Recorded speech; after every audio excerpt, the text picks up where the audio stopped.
من الشيطان الرجيم بسم الله الرحمن الرحيم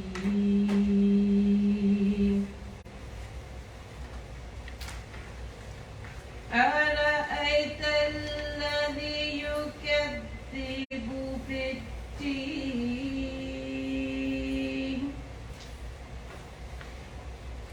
فذلك الذي يدعو اليتيم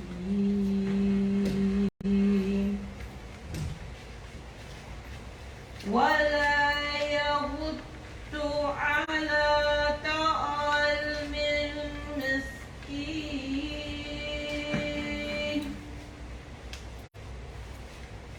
فويل للمصلين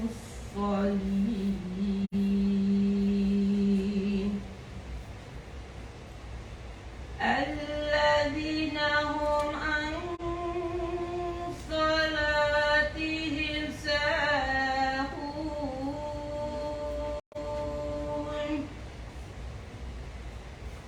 الذين هم يراءون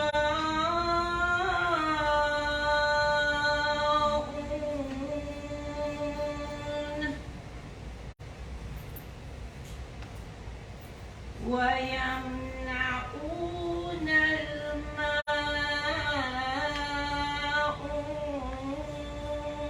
الماعون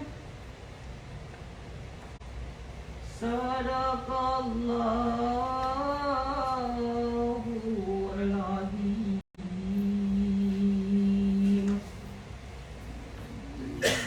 I seek refuge with the law from Satan, the rejected enemy. With the name of Allah, the merciful benefactor, the merciful redeemer. Hast thou seen him who lies about religion? That is the one who is rough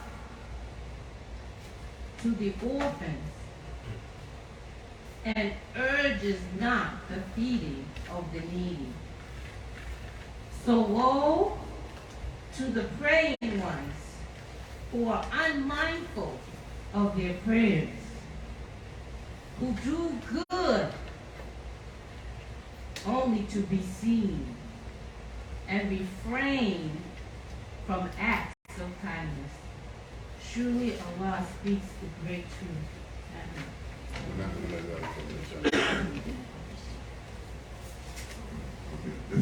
This passed that to any Bismillahirrahmanirrahim. Once again, Assalamu alaikum. Brothers and sisters, again, I welcome you to this meeting, and I thank Allah that you arrived safely. Pray Allah that you also return safely.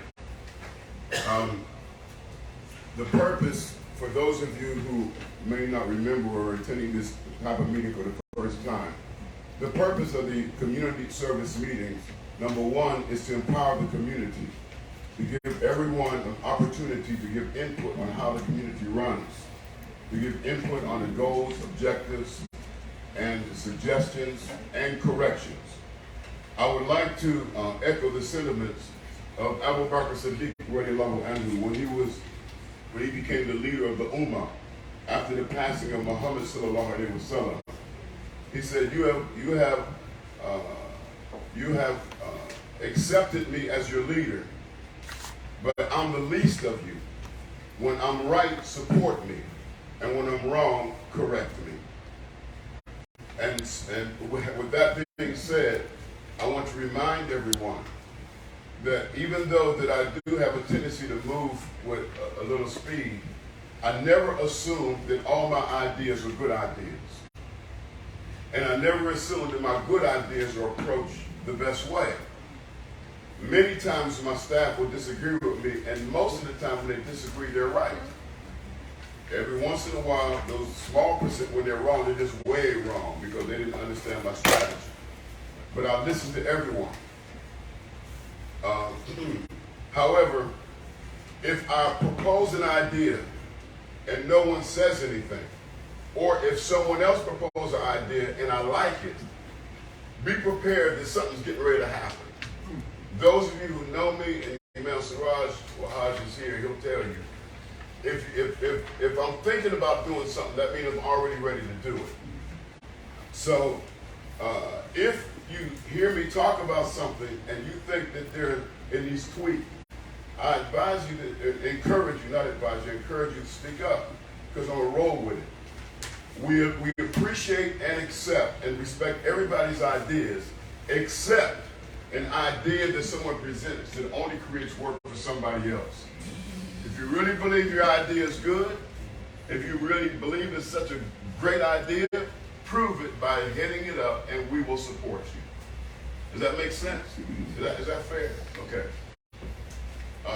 The overview, we've accomplished a lot since the last meeting. It was only a couple of months ago in May. So this is an update.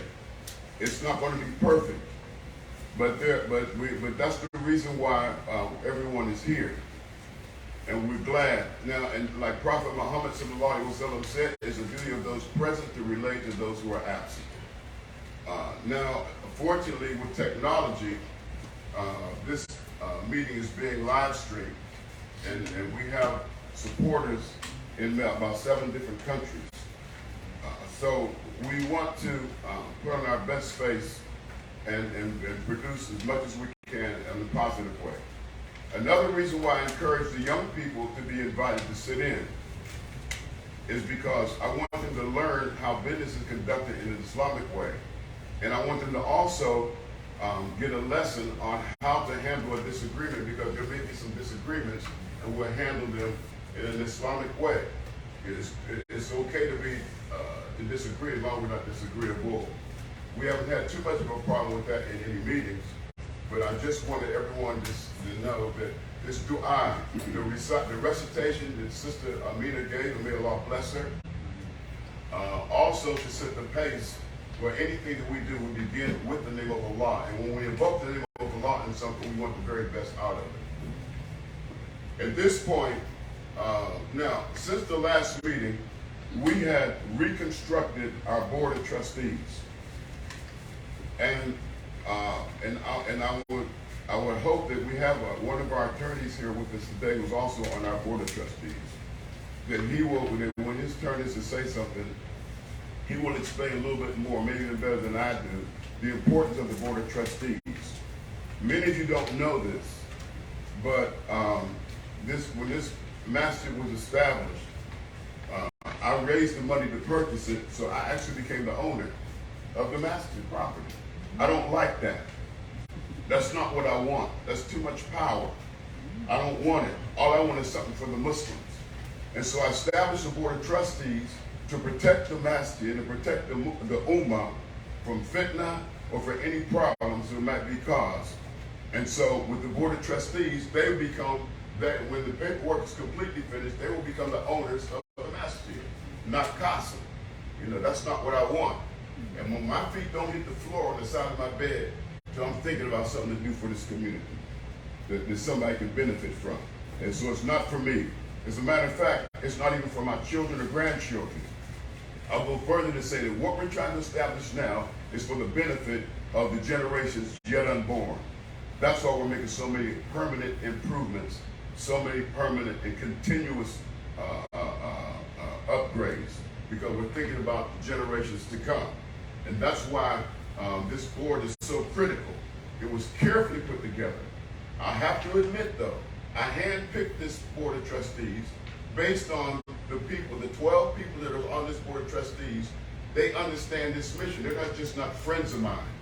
They understand this mission and the importance of it, and the importance of protecting the Muslim Ummah. How close am I to the truth, Dr. Ali? Okay, that's the reason why. Now, after I become debilitated, or if I lose my mind, or if I pass away, but when I pass away, then the board does whatever they want to do. However, we just want to make sure the bottom line, the community is protected, because this is for the community, is for the generations yet to come. Having said that, I would like to proudly introduce, as I was directed by Allah, trusted. When we say Al-Fatiha, everybody knows Al-Fatiha is something we have to say in every rak'ah. We have to ask Allah for guidance, right? Ittina, not just itini, not just guide me, guide ittina, guide every part of my human makeup, guide everyone next to me. So when I went and dua and I asked Allah for guidance on what to do, He directed me to stay in communication with Dr. Amin Kareem and his wife, Dr. Shanaz. And then from that, I carefully looked through the community to see who supported us and understood the mission, and we picked this board to run the community, inshallah ta'ala. So having said that, I want to proudly introduce Dr. Amin Kareem, who is a new Masjid At-Tawhid Board of Trustees chairman, and as he introduces each trustee board member that's present, I would like for him to give each of those board members he introduces a couple of minutes to tell us just a couple of minutes about themselves and why they accepted to be on this board. Brothers and sisters, may I present? We're not inside the masjid, so it's okay to clap. Brother Dr. Amin Kareem.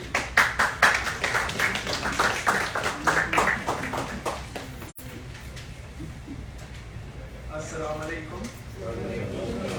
Bismillahirrahmanirrahim. I'm truly humbled by what Imam said for introducing me. I'm not a chairman of the board or any such designation. I'm a foot soldier of Islam, working wherever I can work, whatever time I have to devote to the cause that benefits the community, all communities, not just Muslims, but any community. Our mission when we became physicians was to serve and not to, at the same time we make a living. So I'm a physician by profession. I graduated from Pakistan Law Medical College in 1977, and I migrated to this country in 1980. I've been here since then, and I've been in Houston since 1984. And I've been in the practice of cardiology, for which I trained at Baylor College of Medicine since 1987. So all this time I've been practicing in one city, one area, and taking care of patients with heart problems. So we obviously came to know about Masjid At-Tawhid many years ago. Shahnaz and me have been involved in it, in doing whatever we can to help. Imam used to come to our Methodist hospital, Musalla, to give khutbah, and that's how we came to know him even better. So since then, Shahnaz and I actually had, we came to know about the space next door, and Imam will tell you the story about that, as to what we intend to do there. Inshallah, we want to purchase that property and then give it to Masjid so that the project can extend into other community-related projects. So hopefully, inshallah, that will happen. But other than that, we are pledging to as like we discussed with the Imam, that any organization that wants to progress and wants to go forward and get the community with it needs to be governed by somebody, by not one person, but a group of people. So that, and this is very common, all NGOs have this. So Imam heartily agreed, and he said, he took the words from my mouth, this time has come now to extend our governorship into a broader base of people who are committed, involved, are knowledgeable, and can help with the progress of this institution. So now I've been elected as the chairman, but I'm sure the bylaws that we are making will have provision as to how long I can be the chairman and who replaces me, and etc. All those are nitty-gritties that we will sort out, and the community will be aware of what the structure is and who governs them. And we are hoping we live in a democratic country. All institutions here try to be as democratic as possible, and we will, inshallah, be democratic so that everyone has a chance. If they are committed, if they want to come into the governorship, they have a chance to do that. So, inshallah, we will hopefully achieve that. The bylaws are being made by Mr. John Floyd and another attorney, and we will finalize those shortly. Having said that, let me introduce the other board members. Shall I? Okay. One at a time, and then you all can say a little bit about yourself, so we know who you are. I know some of the people, but I don't know everybody. Now, about Shahnaz, my wife, she has some other commitments. Unfortunately, she had to run for them. She is also a physician, and she practices physical medicine and pain medicine. She graduated from Sindh Medical College in Karachi in 1983, and we have, mashallah, 4 children over here. And she's more dedicated than me in all these projects, and she takes them and runs with it. Not only here, but also in Pakistan. She goes every year, twice a year, we go there and see people in clinics, the pro bono. That's the kind of work she likes to do. So she's the next one. I've introduced her. I like to also, second, number 2, I like to introduce Mr. T. Hanif Harris.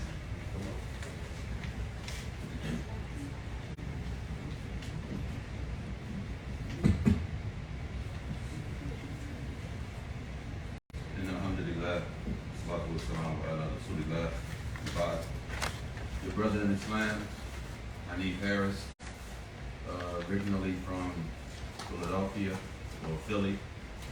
Been here since the summer of been here since summer of 95. Accepted Islam the summer of 91. Do a couple of different things. Work in the chemical field, realtor, trucking. So I do a few different things, but I say that to say the main reason that I accepted this responsibility, first and foremost, is for the sake of Allah, which is why all of us should be here, for the sake of Allah. And then the second reason is, I tell you all the different things that I do because I'm always busy, so I'm up different times of the night. And every time I reach out to Imam Qasim, normally it's about 3 o'clock, 3:30 in the morning. And he texts me right back. I said, SubhanAllah. It's not like we plan that, okay, look, brother, we're going to talk at 3 in the morning. It's always random, and he's always awake. And I said, man, if I'm busy like I am, and Imam Qasim is a little older than me, there's no reason why I can't make time to do this responsibility. Because like I said, we don't have to talk every day, but if we talk once a month, or random text, like I said, 3 o'clock in the morning, 2:45, 1 o'clock in the morning, Imam Qasim hits me right back. So, and then on top of that, if you look at the diversity of this board, that's another thing that attracted me to it. We have brothers that were, how can I put this? Brothers that were masters of the dunya. Masters of the dunya. But Allah made them Muslim. Allah turned their heart and made them Muslim. We have brothers here that are physicians. Totally 2 different spectrums. We have brothers, mashallah, that are attorneys.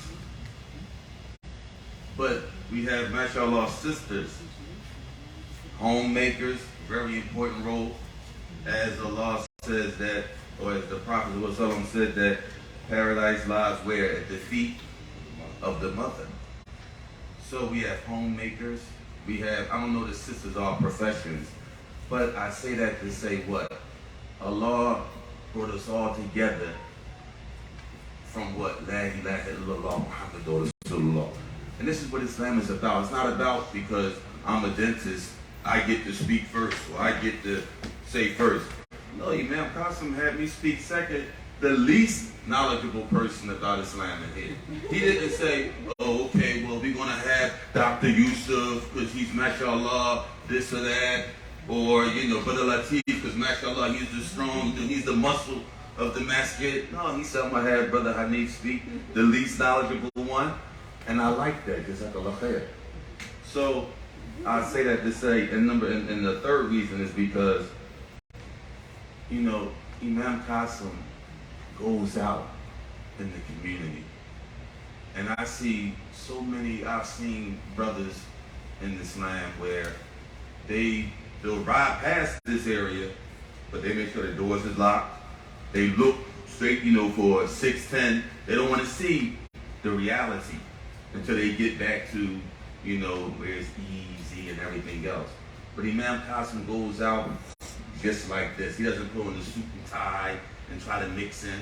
No, this way when the people see him, the brothers and the sisters, they see what? They see Muslims. And I like that. I live in a, mashallah, Clear Lake, and I tell brothers all the time, I say, you know what? I love coming over here to Masjid At-Tawhid. I said, for some reason, it reminds me of Philly, and then on top of that, I see the work that Imam Qasim is doing. And whenever I donate, my zakat comes over here. And it's going to always come over here. So this is just one of many reasons why I accepted this position. May Allah accept it from all of us. And may Allah preserve Imam Qasim and give barakah to him for having this vision to start this masjid in this area. If I said anything wrong, it's from Shaitan and myself. If I said anything correct, it's from Allah.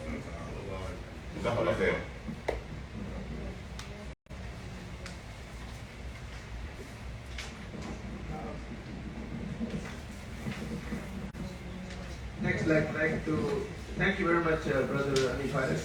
Next, we'd like to introduce Sister Rochelle Safia Ricks.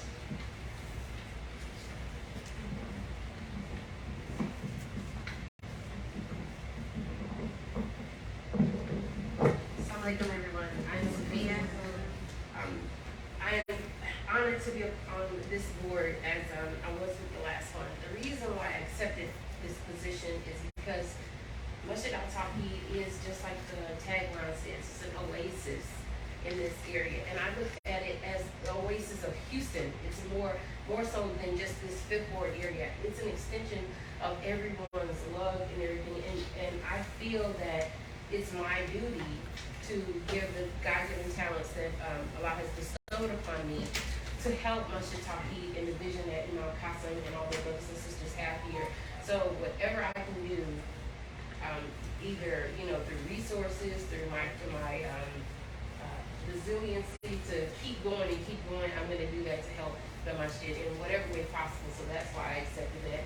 I became familiar or associated with Masjid At-Tawhid when it first opened in 2012. I started here in 2013, and just the changes and everything. I've been to so many mosques where they have programming and they have events where the masjid still looks the same as it has the last 10 years or the last 5 years. You see where your efforts and your monies that you donated has come at Masjid At-Tawhid. You don't have to guess what's happened. You don't have to.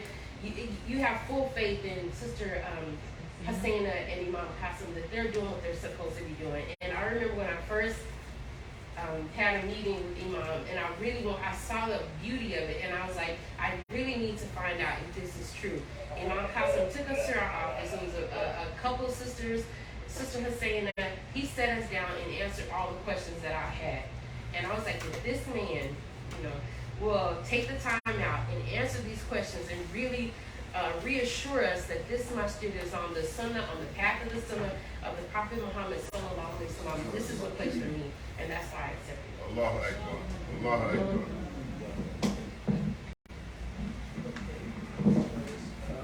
So, thank you very much, sister. Next, I'd like to introduce Dr. Yusuf Sher, and we appreciate all the members keeping the conversation short because Imam has a long list of things that he has to accomplish today, and we got to go home to see our kids.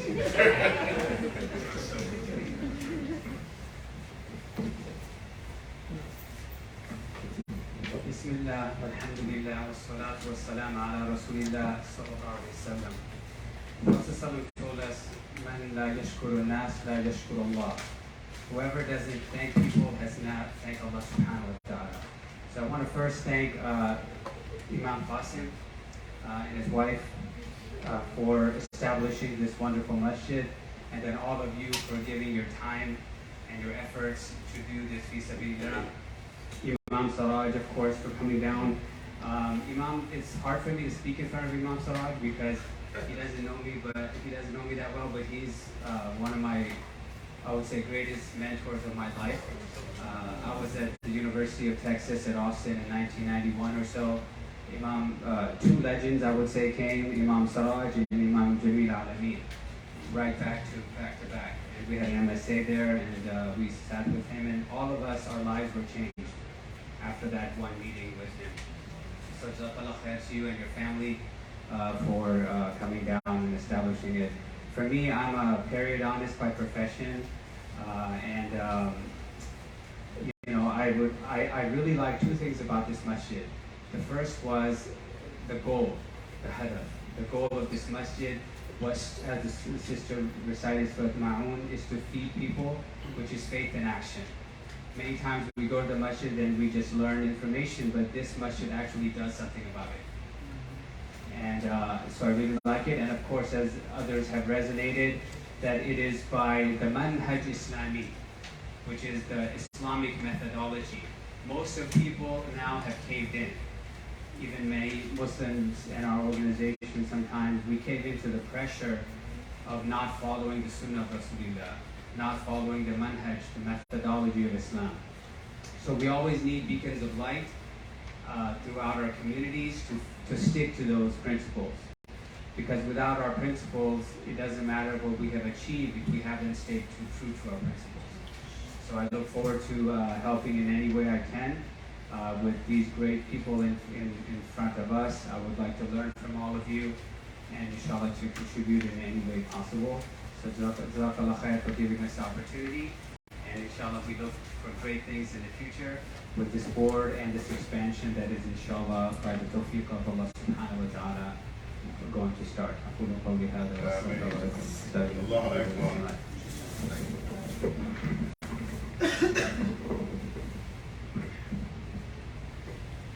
So thank you very much, Dr. Sher.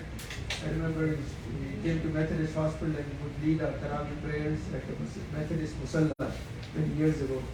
And I've always admired him and have a lot of respect for him. Next we go to Sister Ramona Hassan.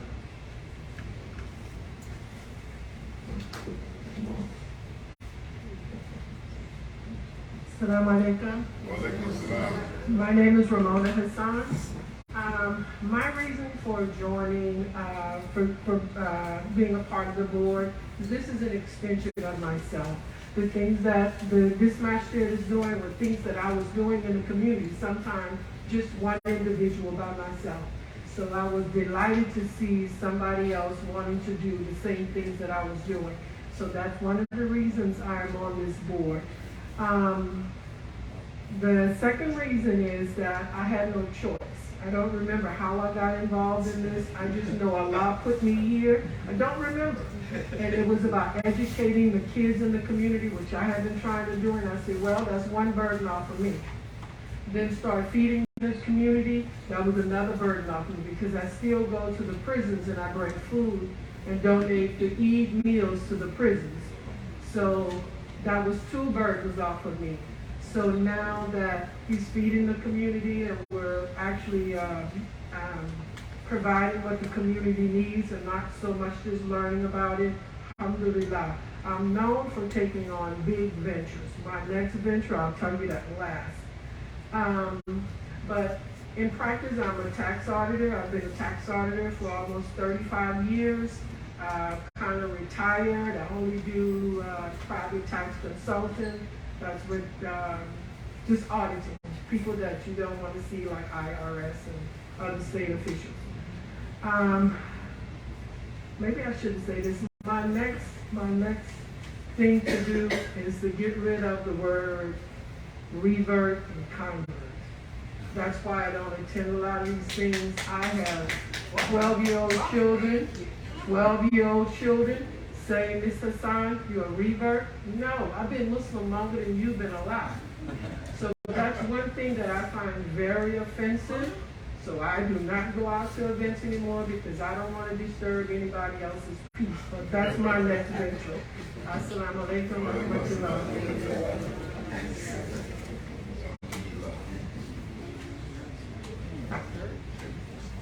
Thank you very much, Sister Hassan. Next, I would like to introduce Sheikh Mustafa Asif.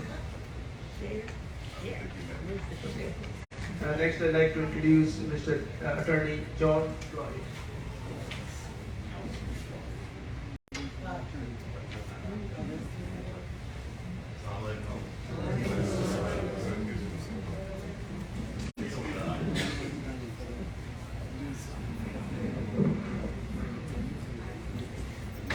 My name is John Floyd.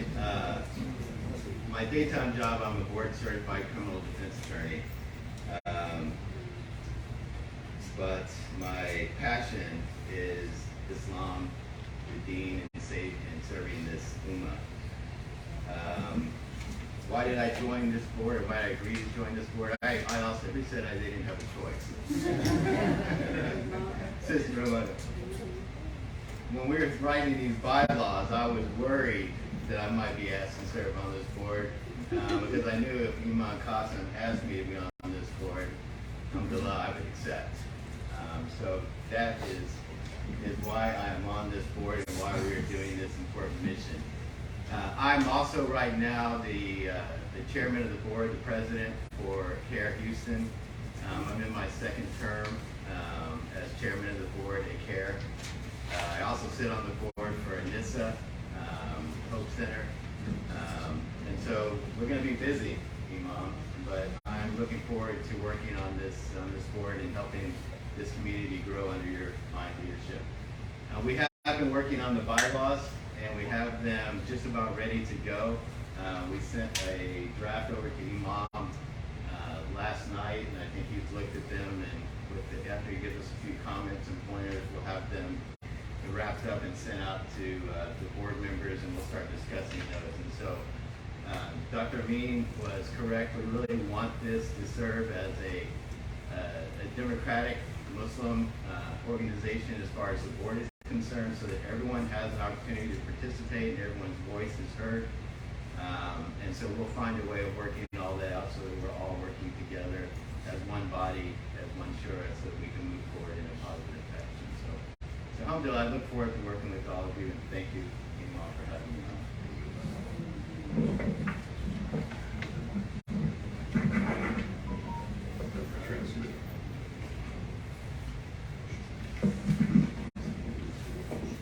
Thank you very much, Mr. Floyd.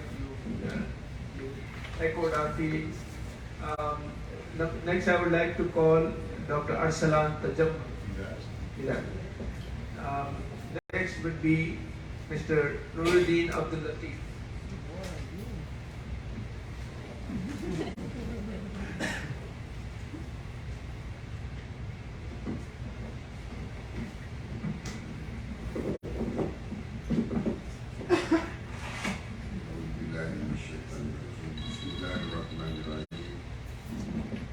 أشهد أن لا إله إلا الله وأشهد أن محمدا رسول الله صلى الله عليه وسلم. I'm Nuruddin Abdul Latif, and before I go on with why I accepted this position, I'll share you something about myself. I'm an owner-operator. I have my own business. I work 5 days a week. And I love mostly the work that I do here at the masjid. I was convinced to accept this position on the board because occasionally, the Imam, he allows me to get into his head. To see some things that many of y'all don't see already. And he shared his vision with me. And I seen that vision, and it made my heart skip. Because this vision is not just for the masjid. This vision is for the community. not just the Muslim community, but the whole community in this area. This is the vision that the Imam had. Islamicizing this whole community. We do many things in this community for the people. The masjid and the property next door would serve as a base for us to do more for the community and bring about an Islamicization for this community, inshallah. And as I say, I accepted the position because I want to be a part of it. Sometimes people feel that they came into the good that they have by their own efforts. But in truth, it is Allah who guides us to good and protect us from evil. It is Allah who inspires us to do the good. So I pray that Allah will continue to inspire us, all of us, to do the good and to assist the Imam and the board in fulfilling the obligation, the mission, and the vision that we have for the masjid, inshallah. And all praise is for Allah. All that we do is for the praise of Allah in hope that Allah will admit us into His Jannah, inshallah. Assalamu alaikum. Wa alaikum assalam. Thank you, mashallah, brother. We echoed your feelings. We all agree with that. Next, I would like to invite Ustad Musab Abdal.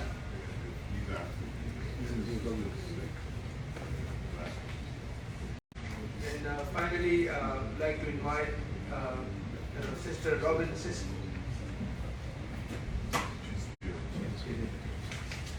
So, okay. Then I'd like to turn over to Imam to continue the rest of the proceeding. Bismillahirrahmanirrahim. Thank you, Dr. Amin, and may Allah bless all of you who were able to get up and speak, who are accepted to be a part of the Board of Trustees. And we make dua for Sister Robin. She got very ill for the last couple of days. We ask Allah to grant her shifa and to heal her, inshallah. Very, very hard worker. She's become one of the anchor people for our food distribution program. So we ask Allah. Not maybe it's a little bit selfish because we need her help. So, Sister Robin, if you're listening, like Imam Siraj tells me, you're too busy to be dead. So the next one, we're going to move right along as quickly as we can to introduction and acknowledgement of the Board of Advisors and its purpose. The Board of Advisors, let me explain what they are. The only way that I can get those who are listed on the Board of Advisors to accept, and when I promised them that I wouldn't take up their time. The hardest sell was Imam Siraj, he's here today. He's on our Board of Advisors, and I had to convince him. One time there was a head of a national organization called ICNA. I was with him in his house when he tried to ask Imam Siraj to go to ICNA full time. He said, "You're giving me an upset stomach. Yeah, you want to give me something else to do? You're crazy." But I convinced them that I only wanted their advice. I want to only be able to count on them for advice. And the Board of Trustees do that as well as everybody else in this room. I've gotten advice, I've gotten corrections from everybody, even the little children. The little children, my granddaughter, is she here? My granddaughter, we teach her that from Thursday night at Maghrib to Friday night at Maghrib, it's all for Allah. So one Friday morning I was having breakfast listening to, it turned to an accidentally, it was a Motown review. It was an accident. And I was looking for something else. She said, "Papa, it's Friday." And so I get corrected by anybody.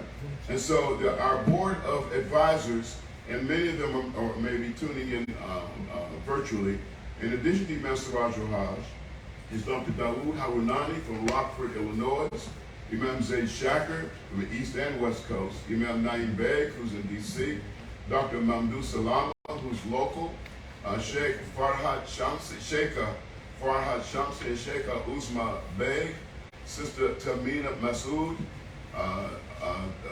Mr. Ahmed Salha, Dr. Faisal Khan, Mr. Amin Hussein, and Sheikh Dawood Bojang. And these are our Board of Advisors. They're officially our Board of Advisors, but everybody else is my advisor. Next, I'm going to move to the financial summary. Brother Nuruddin's going to read the financial summary. Now, let me explain.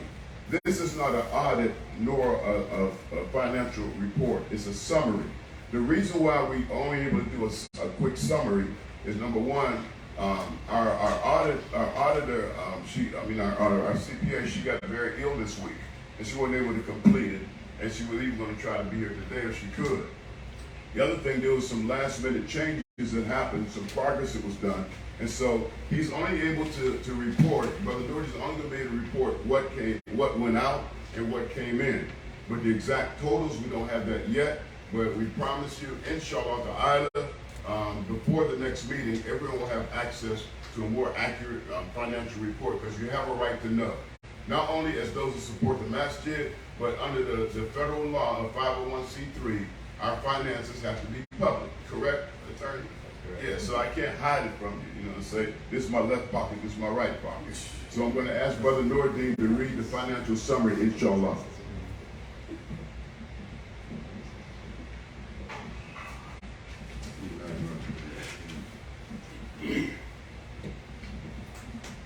Fixed expenses from the operating account.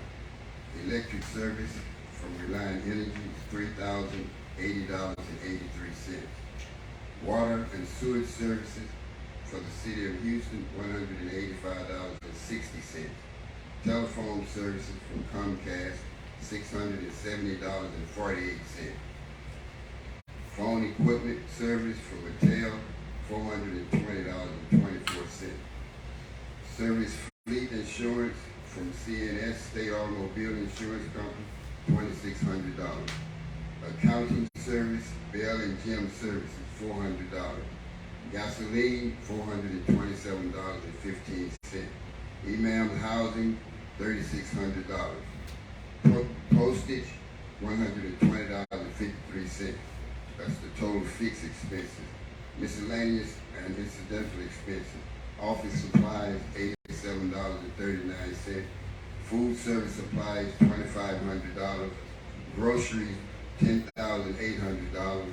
New equipment, $376.76. Furniture, $364. Construction, electric, carpentry, and plumbing, $4,700.15. Zakat, Sadaqah distribution, $21,000. Total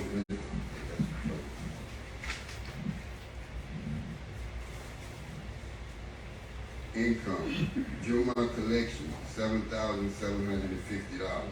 Special direct donation, $4,300. Monthly automatic donation, $5,200. Sister Husseina's fundraising, $700. Imam Qasim fundraising, $19,000. Current operating account balance is $3,800. The Zakat Sadaqah fund is $4,000. Balance available from food purchase grant, $7,000. Liquid on hand, $16,783.37. Now, many of these totals would be much greater, but much of this stuff on here, the electric, the sewage, the water, plumbing, we try to keep our costs as low as possible.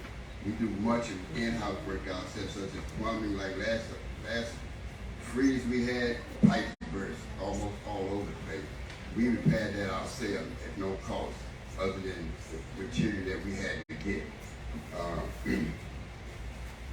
Food supplies, and then basically we try to keep everything at a cost by doing it ourselves. Inshallah. Assalamu alaikum. The only thing that I forgot to type in for him to read was, and some of you may know that we recently, about a month or two ago, established a Janazah fund. And when we got inspired, Sheikh Ismail, subhanAllah, assalamu alaikum. May Allah bless you. Sheikh Ismail, when someone donated a Biz Hub, do you understand the office copy machine, the Biz Hub? Someone donated one to us, and he pledged to give us free toner for life. I guess for his life. May Allah bless you.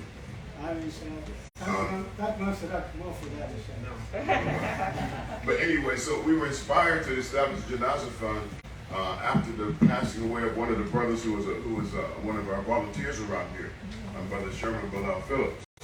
And And when he passed away, he had tried to prepare his family, but he wasn't able to. And so we had to scramble like we normally do around the city to collect money to make sure he got a proper Muslim burial. I said, wait a minute, this madness needs to stop. I said, why don't we prepare ahead of time? So I didn't want to have to duke it out with any sheikhs, so I didn't call it insurance. You know, I just call it a janazah fund. And everybody who attends a masjid, no matter what you come in here for, put $1 or $2 or 20 or 30 or 1,000 or whatever you have in the janazah fund bar. And we have a special account for that. We don't touch it except when we have to. So if someone passes away, then we can't take care of the whole city. Houston is the third largest city in the country. ISGH, they can do that. But those who support the masjid or we frequent, who we're acquainted with, if we're able to help them, we can. So so that fund will be available. Right now, the balance on that, since we started it, is about $3,100. That's pretty nice for something starting from zero, considering the inexpense of the thriftiness of a Muslim burials. You know, so inshallah, that's a hint also. Those of you who have an extra $1 or $2 in your cup cushion in between your car seats, put it in the janazah fund, you know, because you never know which one of us is going to need it next, inshallah. That's all I wanted to say on that. But now it's time for the real meat of this meeting, and that is the departmental reports. Any sister that is called upon, as we mentioned, as we reminded you, you're welcome to give your report from your seat. If you want to come up, it's fine. The first one is a special assistant to the Imam, Hirsch and Arabic instruction. Ustaz Salim Omar will give his report.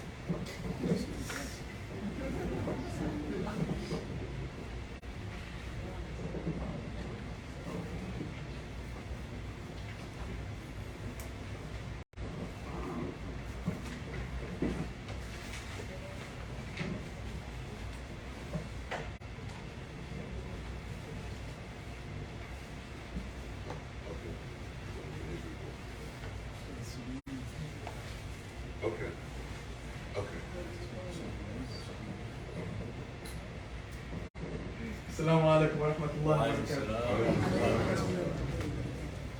بسم الله الحمد لله والصلاة والسلام على رسول الله صلى الله عليه وسلم. My name is Salim Omar. I'm Salim Abbas Omar Ismour. I was born in Yemen and raised in Kenya. I came to US 5 years ago. And since the day that I stepped to America, stepped to Houston, this was the first masjid that I attended. And in 4 months after I came in December, so on April, I started teaching the children Quran in this masjid. Alhamdulillah, so from 2017 till now, alhamdulillah. So as my position, assistant to the Imam, so I have a couple of responsibilities and duties. First, I organize and conduct a regular Quran and halakha for different groups. So I have for the brothers and sisters who are both young and mature.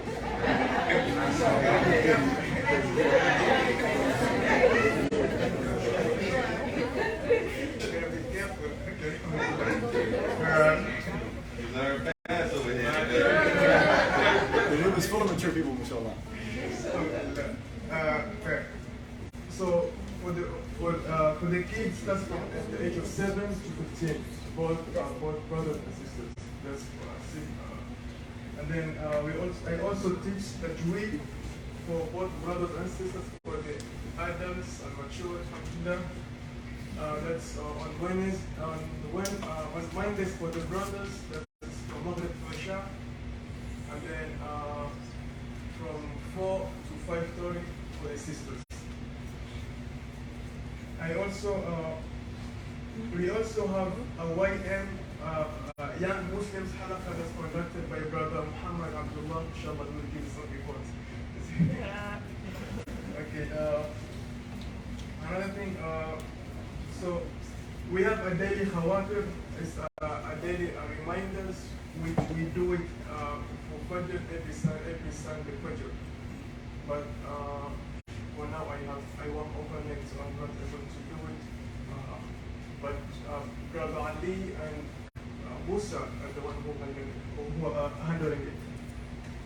Another thing is on Sundays we have Ta'aleem, which I'm the one who's conducting the Ta'aleems. That's from noon for all the time. And we also have Brother Ali teaching us the translation of the Quran. So part of my responsibilities is that I made it I made wajib for my own self, is to support the masjid activities, like going out to feed the community. I made it wajib, I made it fun for myself, right? If the masjid is going out, I have to go out. I have to stop whatever I have to do. I have to go out. The day that on Saturdays, whenever we have a food giveaway, that the entire community comes out here and open gate, I have to be here. Yeah. So I made it compulsory for myself. Alhamdulillah. Another part, for my responsibility, that I am the cover of the Imam. That means if the Imam is absent, I have to cover him. Him, mashallah, he's busy man, so I have to take care of him. So, alhamdulillah. And also, I deliver football on the second group, which is Masjid At-Tawhid, in almost 3 months. Now we have 2 footballs. So the first football is handled by the Imam, and then the second one is me. So before I go to my future plans, first I would like to have a demonstration by 4 of my students, inshallah, reciting the Quran. Inshallah. Starting with one.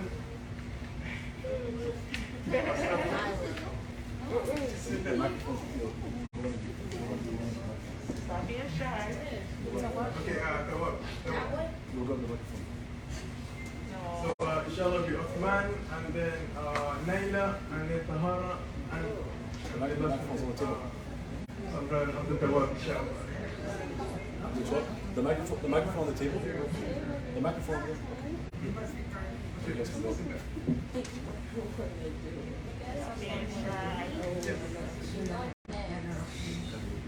وتين وزيتون وطور سينين وهذا البلد العميم لقد خلقنا الإنسان في أحسن تقويم ثم رددناه أسفل سافلين إلا الذين آمنوا وعملوا الصالحات فلهم أجر غير ممنون فما يكذبك بعد بدين أليس الله بأحكم الحاكمين.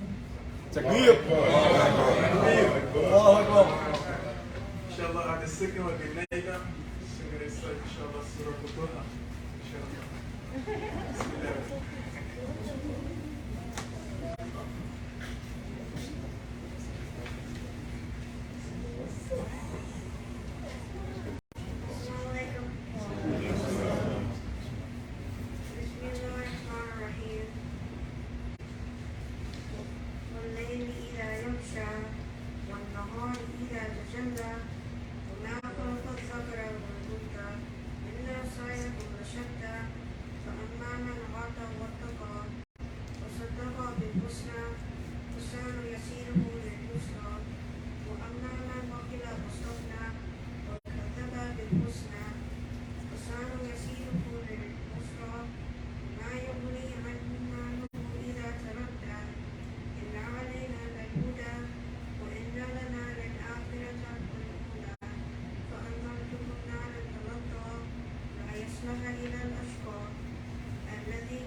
Takbir!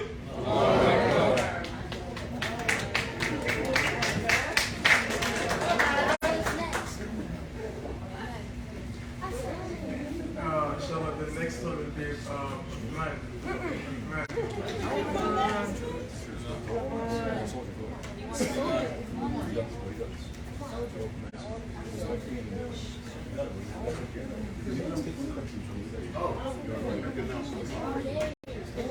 We have some food, inshallah, both soon and all, inshallah. Get us some food. No.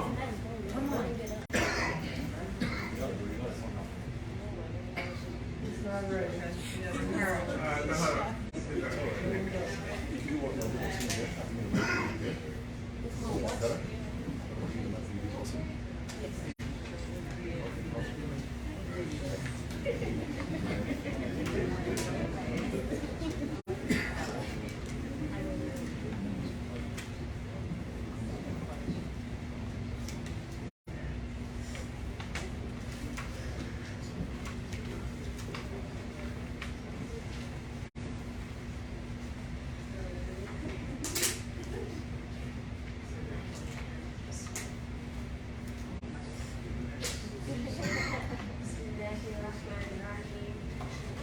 بسم ربك الذي خلق الإنسان من علق اقرأ وربك الأكرم الذي علم بالقلم علم الإنسان ما لم يعلم كلا إن الإنسان ليطغى أن رآه استغنى إن إلى ربك الرجعى أرأيت الذي ينهى عبدا إذا صلى أرأيت إن كان على الهدى أو أمر بالتقوى أرأيت إن كذب وتولى ألم يعلم بأن الله يرى كلا إن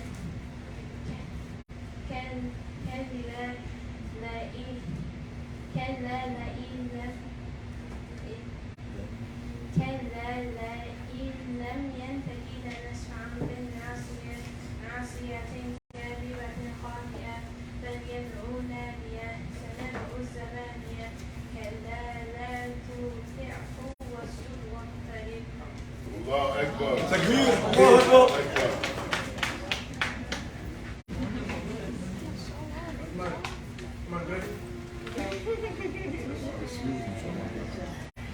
Okay, alhamdulillah.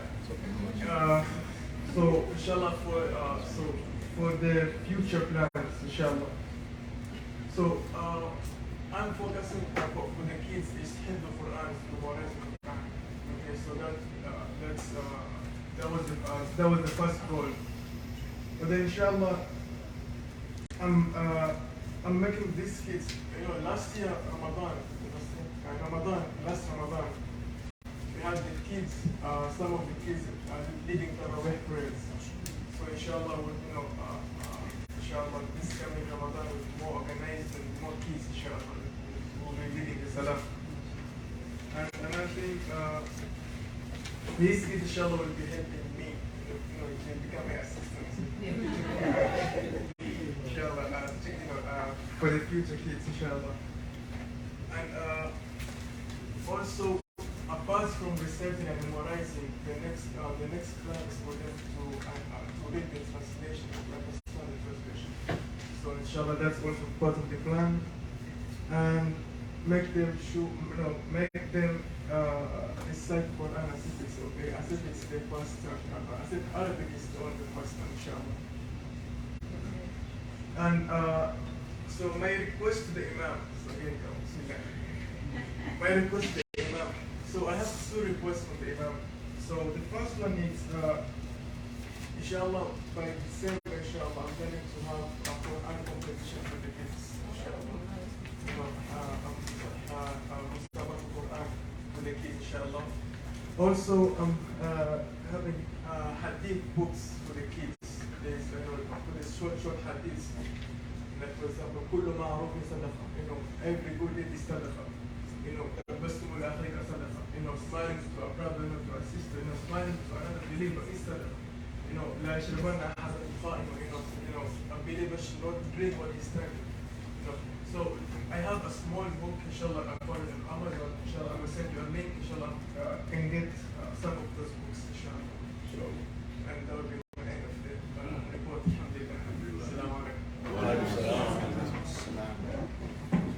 Thank you, Brother Salim. May Allah bless you. The next report But Ustaz Talabeem Peoples is not able to come today, but I'm just going to just briefly summarize what he teaches a class called Appreciating Quranic Arabic, and that also includes Arabic grammar and vocabulary as well. But we decided to spend a lot more time getting the Muslims to appreciate the Quranic Arabic so they would take the class more seriously. Now, I might be preaching to the choir because there's so many sisters here, because the sisters respond to the class. For some reason, the brothers don't come to the class. Maybe Assalamu Alaikum is good enough for them. I don't know.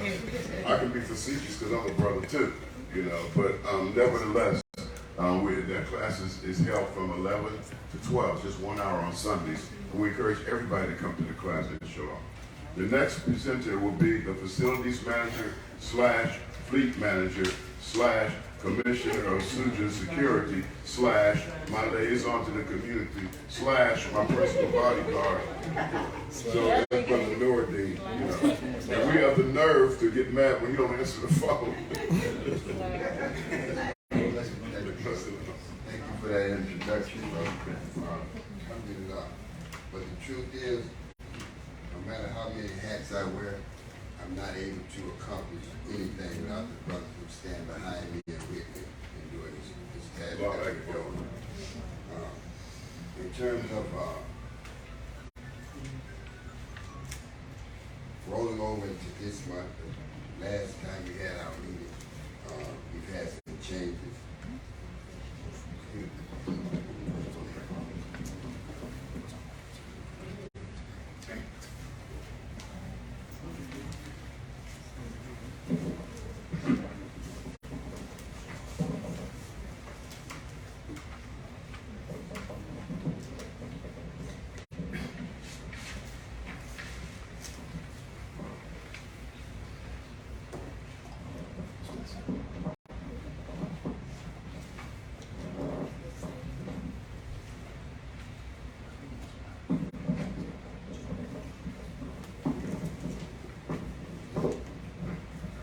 Yes. Okay, as the Imam stated, I'm the facility manager, the fleet manager, which is the automobile that we use to conduct our everyday activities.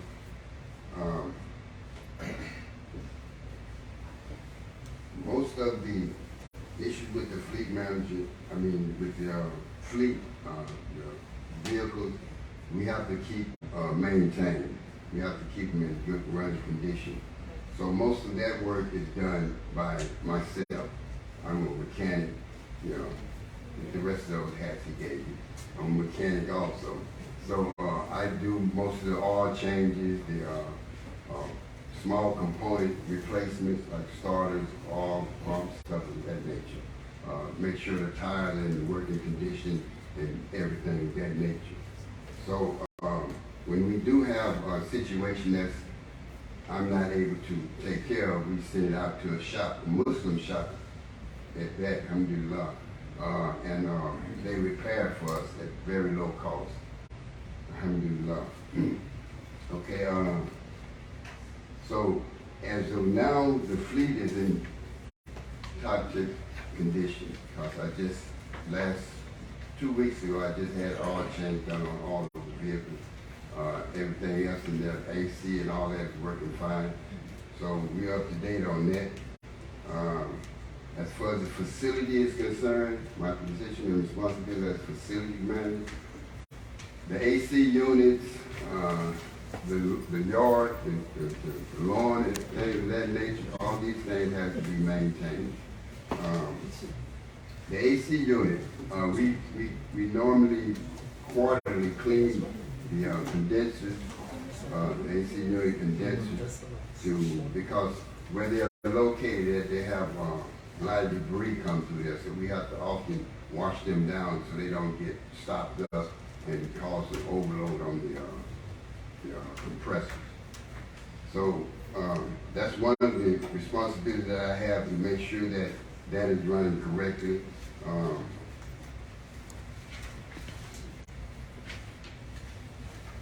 Okay. After today, it is my hope that some of that some of, if not all of us, will be motivated, fisabilillah, to do more for the masjid, Allah's house, in whatever capacity we are able to. The masjid is one of the main cornerstones of our deen and must be cared for by the believers. It's an institution that was established by our father Ibrahim, alayhi salam, and it is now our job and responsibility to maintain it. My responsibility here is to assist the imam in whatever capacity I can. I wrote that so I wouldn't forget it. And I'm not a natural orator. Okay, so now as for the facility, again, the facility matter, I am in collaboration with all of the department heads, and I make sure that we are all on point. And we sort of like take care of each other, because all of us, we're family here.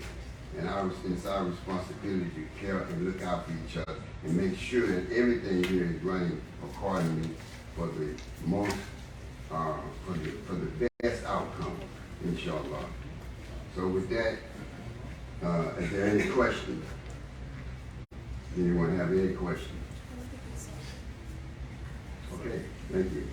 Were there any break-ins? Yes, sir. Were there any break-ins into the mosque? I'm sorry, yes, sir. Okay, in regards to security, the chief, I would prefer to let the chief answer those, that the part about security, because he's the commissioner of security. I delegate most of those issues to Brother Ali. So if you don't mind, I'll let him answer those questions about security. Inshallah. Thank you.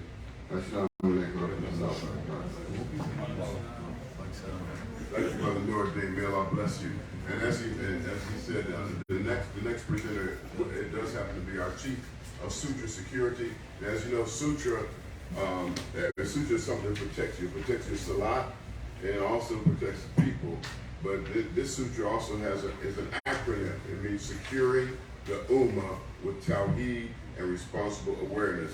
And the chief of our security is Brother Ali Masood.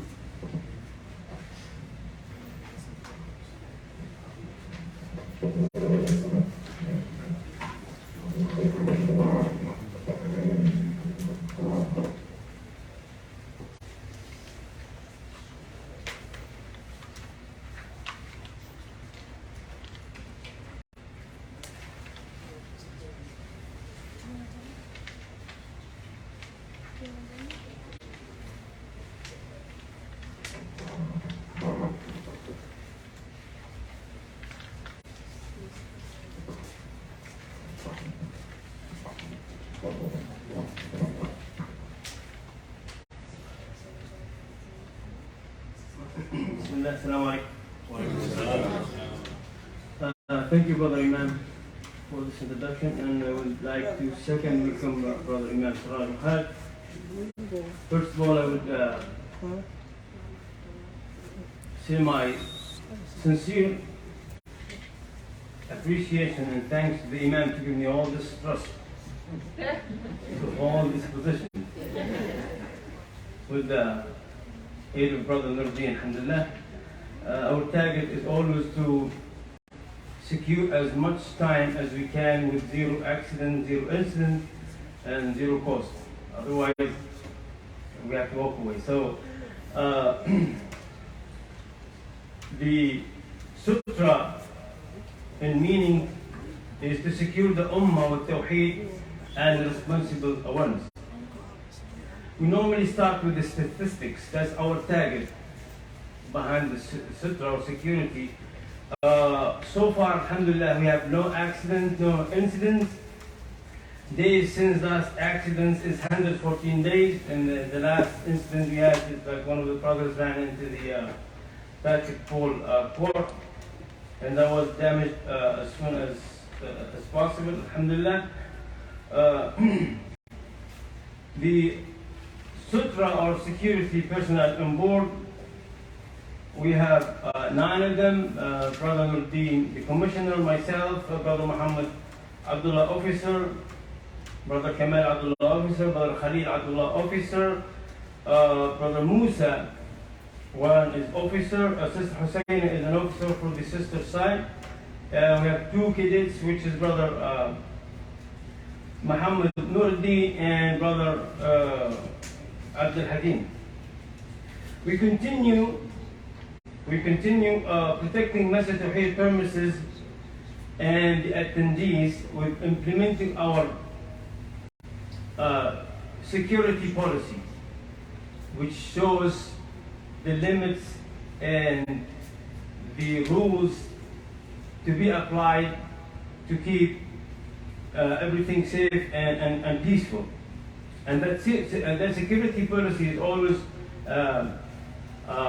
able to be developed and amended and upgraded according to the activities we do every time we move in. Because every time we experience something, we have to consolidate it with the commissioner and the imam, and then amend the security policy accordingly. The security tools and equipment we use, we have effective command post with inventory, like you see at the entrance. We have patrol car, which is standing by for the services. We have fire alarm system, which is under maintenance. We have burglar alarm system, is also under maintenance. We got also patrol bike for easy moving and fast moving around the premises while the services.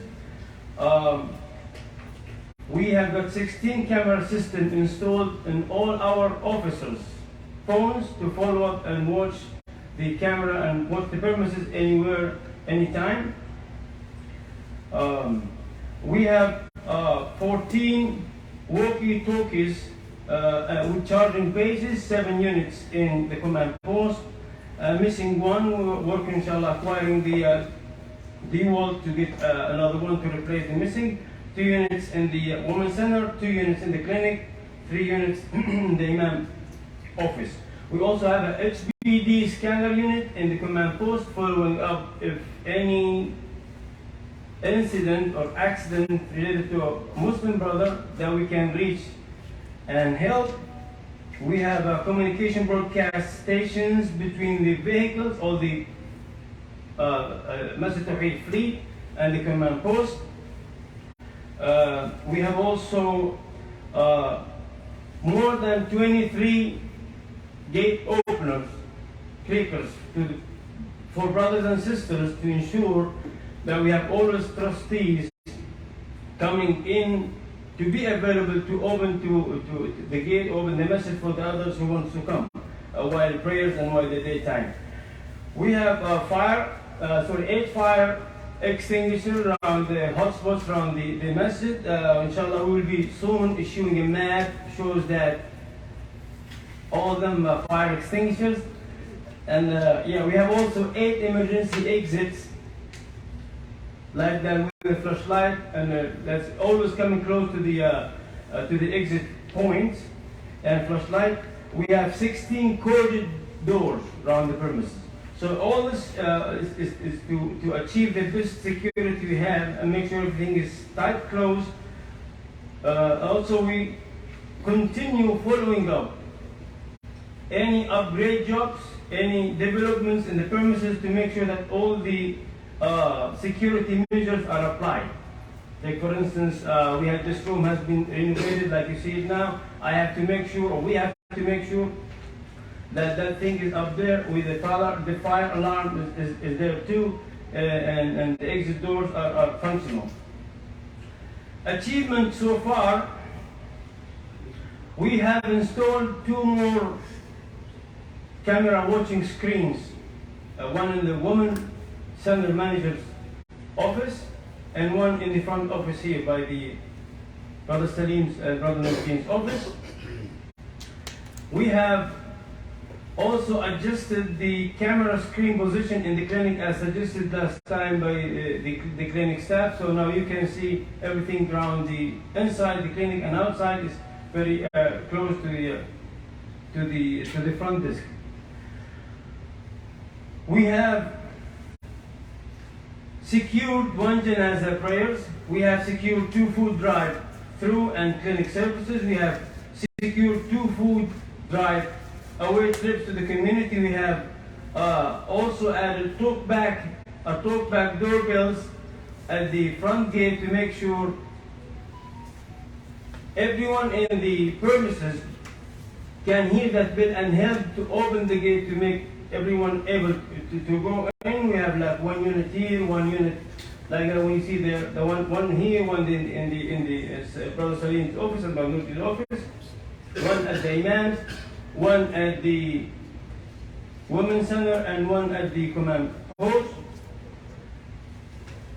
We replaced and renewed all the first aid kit boxes in four positions, 4 spots. One here at the lobby, one at the clinic, one at the Women's Center, and one at the command post. We also have secured 8 halaqas or 8 youth halaqas, and we have secured so far 1 sister's halaqa.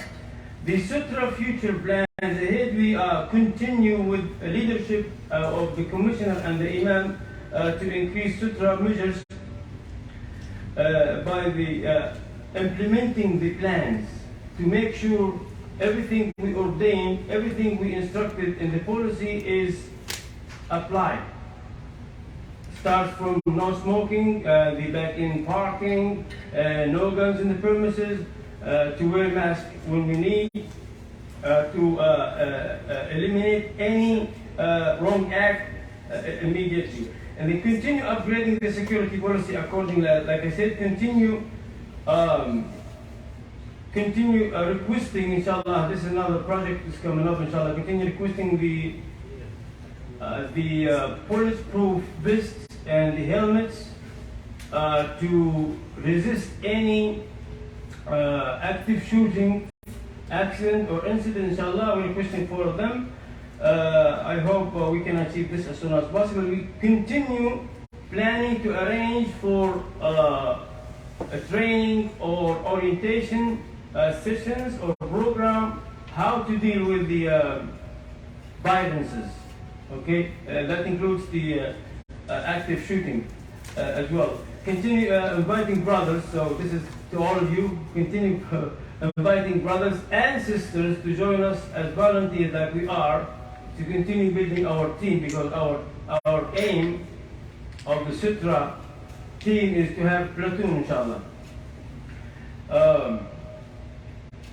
I would also request to Brother Imam and Brother Nuruddin to have all of them the screens, we have the camera screens to be continue live without shutting down, because you know the way they are, they shut down, you have to move them and they run back again. So we request to have them permanent running, inshallah. Requirements, as I mentioned earlier, the bulletproof vests and the helmets, renew the door and the command post. I need few signs to be added, which is overweight trucks, no access for overweight trucks to the premises, signs for no guns, signs for no smoking by the area here, and to upgrade the staging area gate over there with a push to open lock or push to open bar. That's it so far, alhamdulillah. And if anyone has a question, please go ahead. No, okay, thank you. Salaam alaikum. Do you have a system where, God forbid, if there is active shooter situation that somebody marches in to the prayer, a system where you have a panic button that can inform HPD or somebody? That's an excellent idea. We never thought of that. We're right now we're in the middle of the training sessions by Imam Siraj Security. He comes down here a couple of times, 2 or 3 times a year to train us in active shooting techniques. But however, the idea you just gave is something that we are friends with the police department and the chief, and so we'll bring that to his attention. But I got to talk to him anyway about the bulletproof vests and so forth that the chief just suggested. But for that panic call to HPD, that's an excellent idea, and we're going to look into that this week, inshallah. Thank you.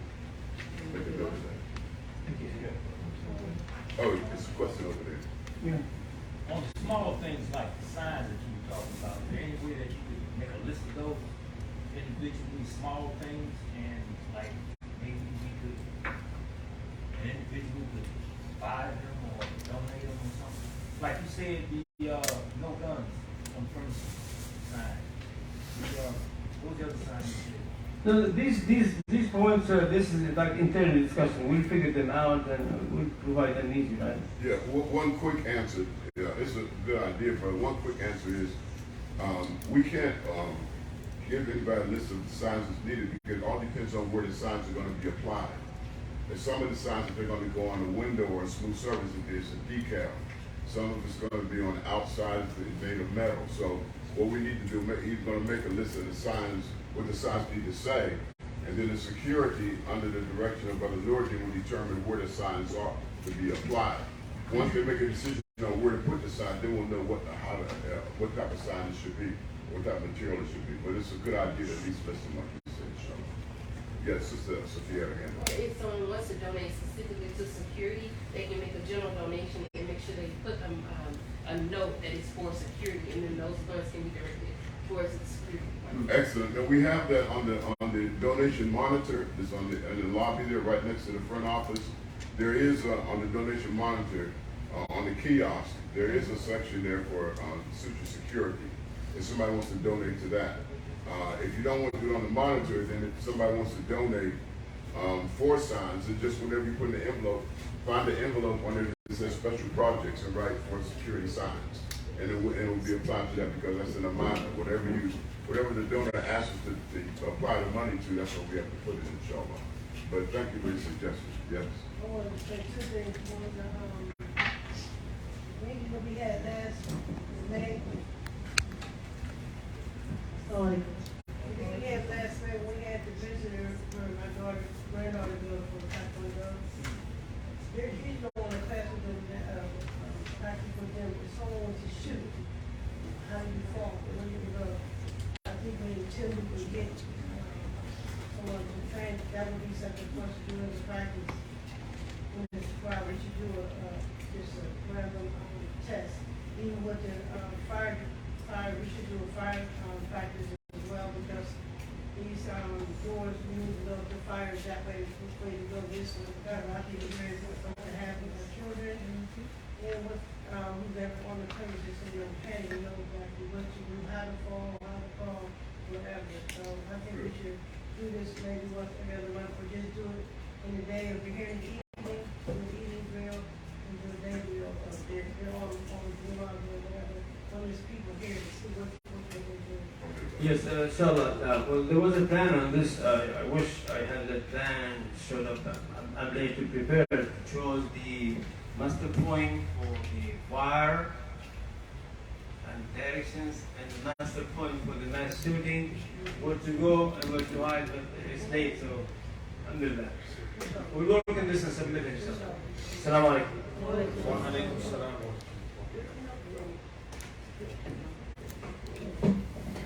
Thank you very much, Brother Ali Miller. Bless you.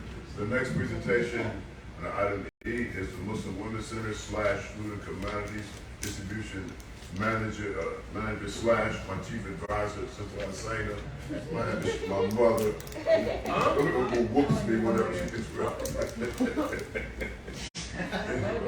A little displaced humor. Anyway, so I'd like to ask Sister Hussaina to give a report. You want to give it from your seat? You'll get a report from your seat. Here, this one's better.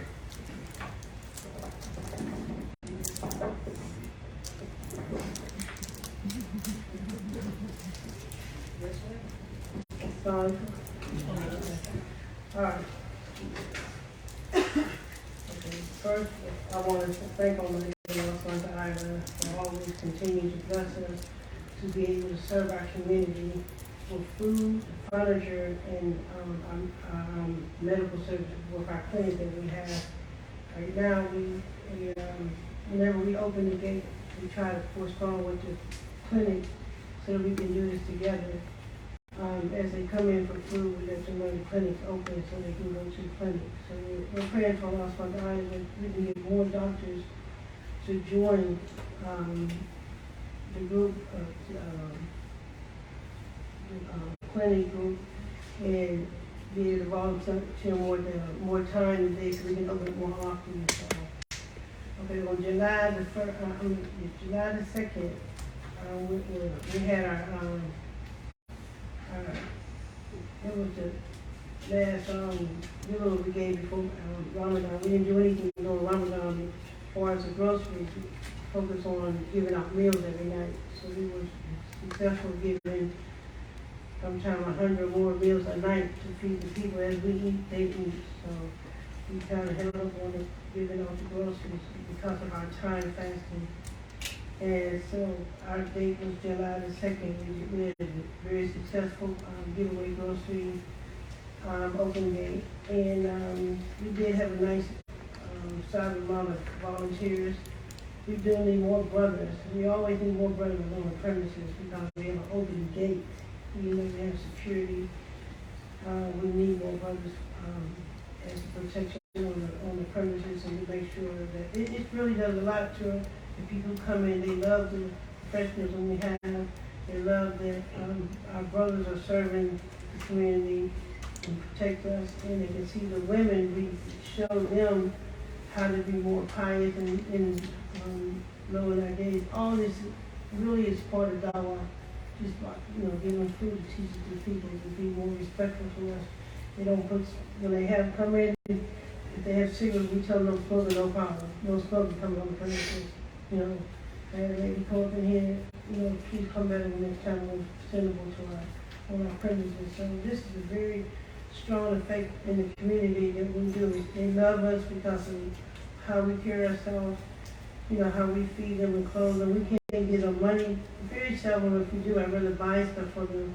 But they see the etiquette and the manners and all this is different. They know this is part of our deen, part of our Islam. So it's very important to see as many brothers possible on the premises, even if they're not doing a lot, they're here. It's just to show that they're here is very important. And the sisters too, we try to keep things organized and let the brothers know what we need done. So I wanted to stress that more than we can get as many help as possible would be great. But it was a very nice group out. And as far as our food donation, we don't get as much food from hardly any from food pantry. So we always need as much food as we can get in donation on that. Okay, as I said, we need more brothers to support our food pantry we have behind here. Those who have not seen the food pantry can see it today if you like. And so we had to reorganize it. It's very nice. Sister Mary, she took it upon herself to make signs. So when we get food this time, we would like for the brothers to come and see where the food goes. Just come back and look at how it's organized now. So when food do come, we don't want the cans to sit outside. We don't want them against the wall. We would like them on the shelf. We had to do this. I hate to put the brothers to shame, sometimes we have to do it because the life is on there. So I'm hoping this puts you all to come out more to help to see what needs to be done to help keep the food organized on the shelves.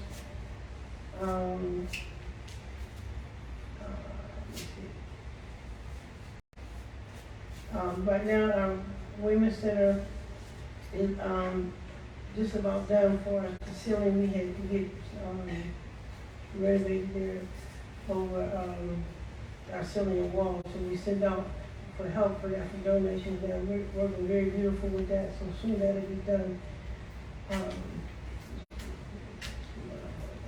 Okay, this is something I really want to speak on, and I didn't mention it to Brother Nordine, but we do have a food truck and we have furniture trucks. We get donations. We always ask people to give us very nice donations that's still good to give people. Our problem we have is we need more brothers to be available. I really don't like to feel to stress the brother out. I don't want to be stressed out. I want the people, when they call us for funding, they think they come soon, they call, we can't do it. We do have to make arrangements. I know you want to work, but we do need more brothers. Please, if y'all can just give me when you're available. Most of the time we pick up on the weekend, but the brother needs brothers' contacts where they can say, we got this furniture coming in, we can get it. I don't want it to be on one brother or two brothers. We really need help. You know, I don't want to stop the program. We have the truck, we just need the funds to be available. So if there's any way you all can, you know, I have that clipboard we pass around, give me your information phone, give it to the brothers, when y'all available, so we can, when they call, I can say, well, when I get brother Nordine, he has a group of brothers, they can come and just knock it out. You know, we have to go all over the city to get it, but it's worth it, and we do have a storage to put the furniture until the people can come. Most of the time we deliver to them, but we have a nice list of people that need. When they come in for this grocery, they're really in need of furniture, beds, couches. They need this furniture, Muslims and non-Muslims. We do look out for the Muslims, but we really want to help the people. We're here for them.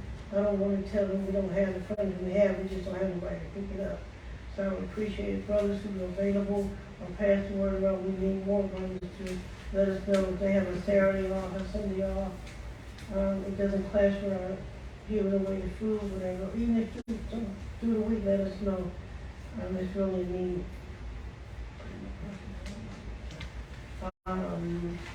We do have our activities planned out.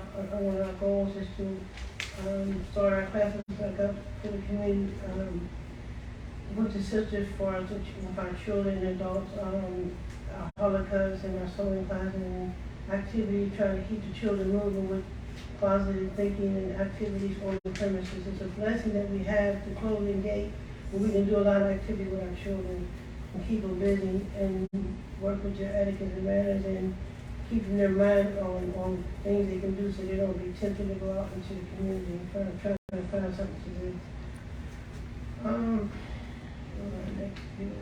Our next giveaway will be July 30th at 10 o'clock at 145, and the clinic also will be open. And I just want to say again, our volunteers and donations are very needed for our annual back to school drive. We'd like to be able to give our children in the community families school supplies to help them out. And I'm reaching out for more donations now and I want to connect with some of the organizations that help us. But it's a need to have donations and if you have connections with ignorant or any organization that help us build our supplies for back to school. Okay? And one of them would like to be able to we would like to distribute more food in the community. So if some of you all would like to experience to go out with us and see how the people accept the love that we give to them and appreciate it, we need more volunteers and donors as well.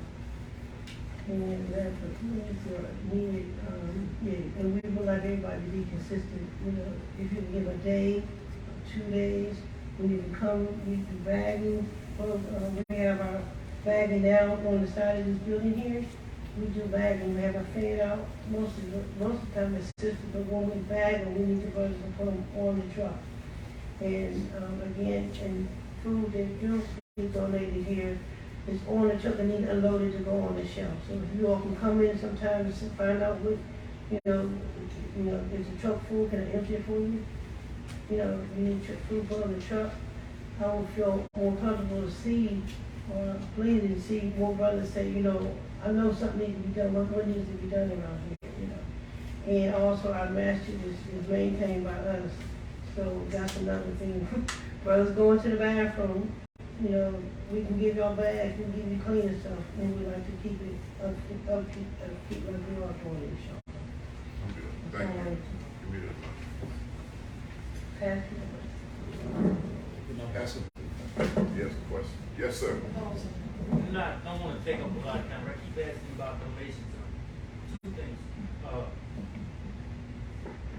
Inshallah, I'm always with food, some kind of food revenue, and it overwhelms me a lot.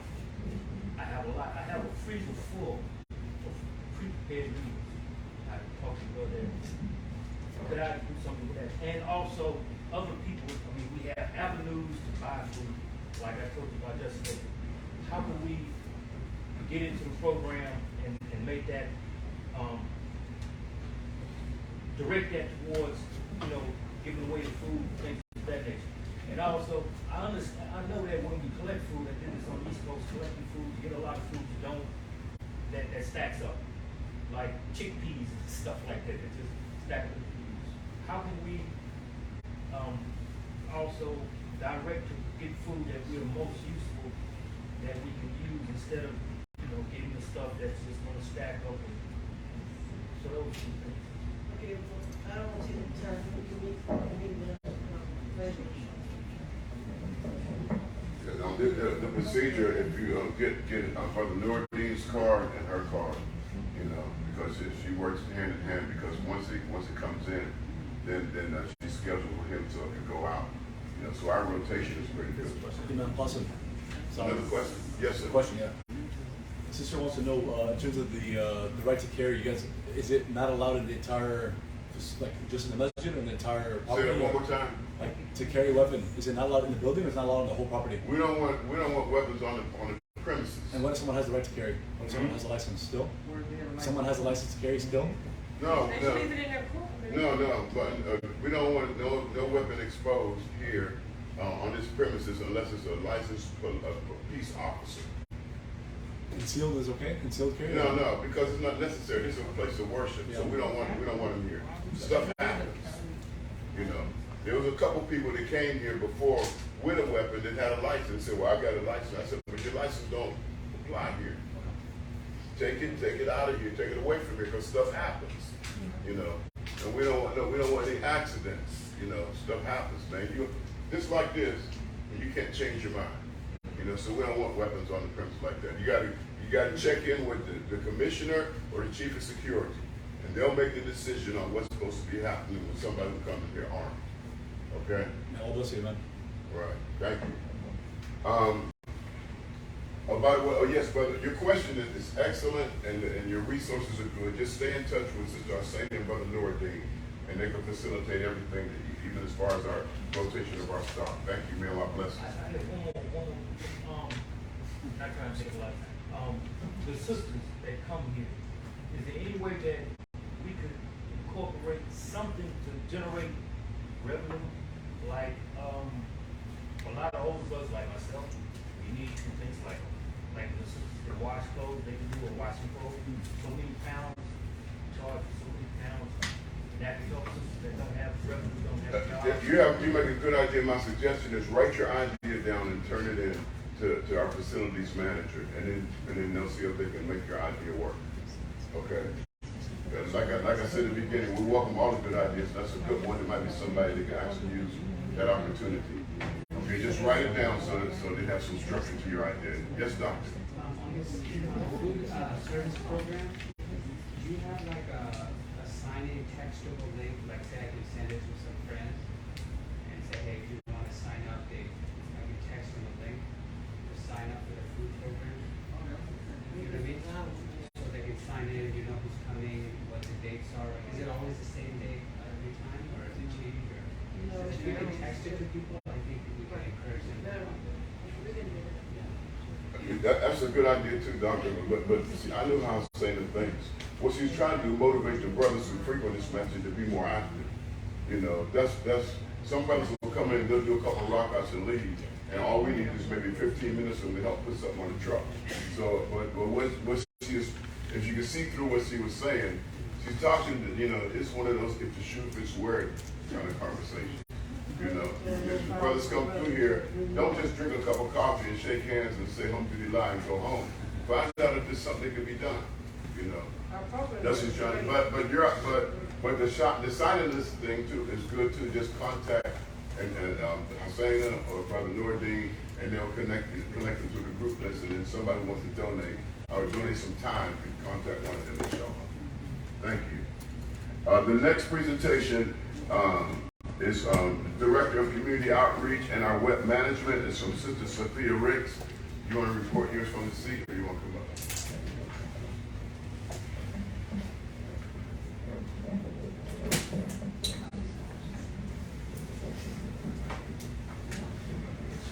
Welcome once again. I am the Director of Community Outreach and Web Management. Basically what that means is when the Imam has an idea that he wants to do, he calls me and says, can we do this, or can you get the digital marketing materials for it? So in the past, I have been Since the last meeting, I continue to be the point of contact for Islamic Relief, their 2020 grant funding and reporting. I create digital marketing materials to support masjid programming, which was like the Eid flyer, the Brothers Halakha, the community meetings flyer. I made updates to the website and removed past events. I have updated the first 10 board of trustees. I still need bios and photos for several members. Currently, I continue to seek and collaborate with national organizations and community partners that align with Masjid At-Tawhid's mission and values to positively impact the community.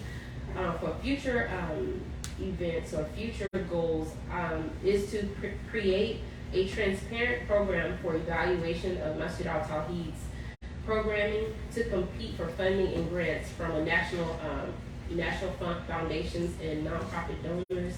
Several organizations that I researched, they want to see like what our history is. So what's our track record? So I want to create program evaluation for that.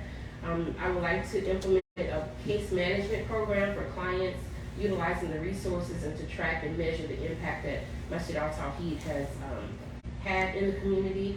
And this is a nearer future, is to create a spiritually integrated, evidence-based self-help intervention focusing on improving mental health and well-being to benefit our young Muslim women here. And that's in collaboration with University of Texas at Arlington through my social work program. Needs, I would like, if possible, to have either a volunteer or someone be assigned to be a social media manager, and that's making sure that Masjid At-Tawhid is remaining digitally and currently relevant on TikTok, Instagram, and Facebook updates, not just what's going on, but events and things that are going on. And also from each department, I would need to have or would like to have website content and photos so that our website reflects the richness of what we have to offer.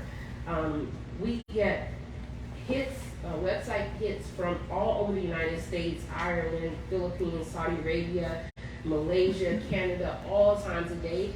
And if this is their first contact with Masjid At-Tawhid, the website does not reflect what the program is actually here. It does not show the vibrancy.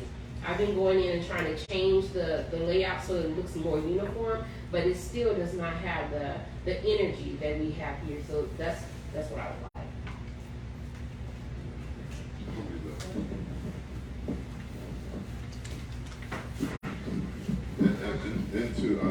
I appreciate that, Sister Sophia.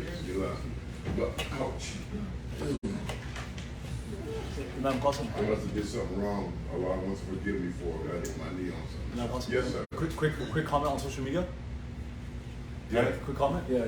YouTube Shorts, Instagram Reels, and TikToks. That same 60-second video or less, once a day or so at the masjid, something going on, someone packing boxes, someone talking to someone on the street, whatever it is. Same clip, and you post it on these three. The website is secondary actually, because most people of our generation, we don't go look at people's websites. But your YouTube, Instagram, TikTok is your front page. It's your website. It's your business card. I'll try to bring you someone. It's your business card, your business card, your resume, and your website are now your Instagram, YouTube, and TikTok. I'm be lying. You took the words right out of my mouth. Yeah. We said at the beginning. But with the idea, you think it's good, spearheaded, and will support you. Also, the other thing too is I often, the reason why a lot of times our website is not updated because I don't look at our website that often. My back is to I got 4 computers in my office and I'm doing other stuff.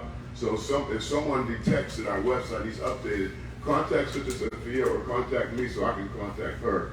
You know, because sometimes even the prayer times, they change a couple times a month, you know. And I tell the brothers about changing the clocks here, but I forget about the website, you know. So somebody contact, she has business cards out there. You don't have to go through me, you know. I don't have to be like an intercessor. You have to go through me to get to Sophia, Sister Sophia. Just contact her directly and say, I noticed this needs to be updated, and she'll jump on it. If it's something that I need to approve of, she'll let me know. Okay, we clear? Okay, so, all right, and next, inshallah, the next is Sister Hadessa Plummer is not able to be here today. Huh? Okay, give us a second. We're going to get her on the phone on speakerphone because she wants to give a report. Hold on for a second. Please bear with me. Yeah, you call. I didn't bring my phone.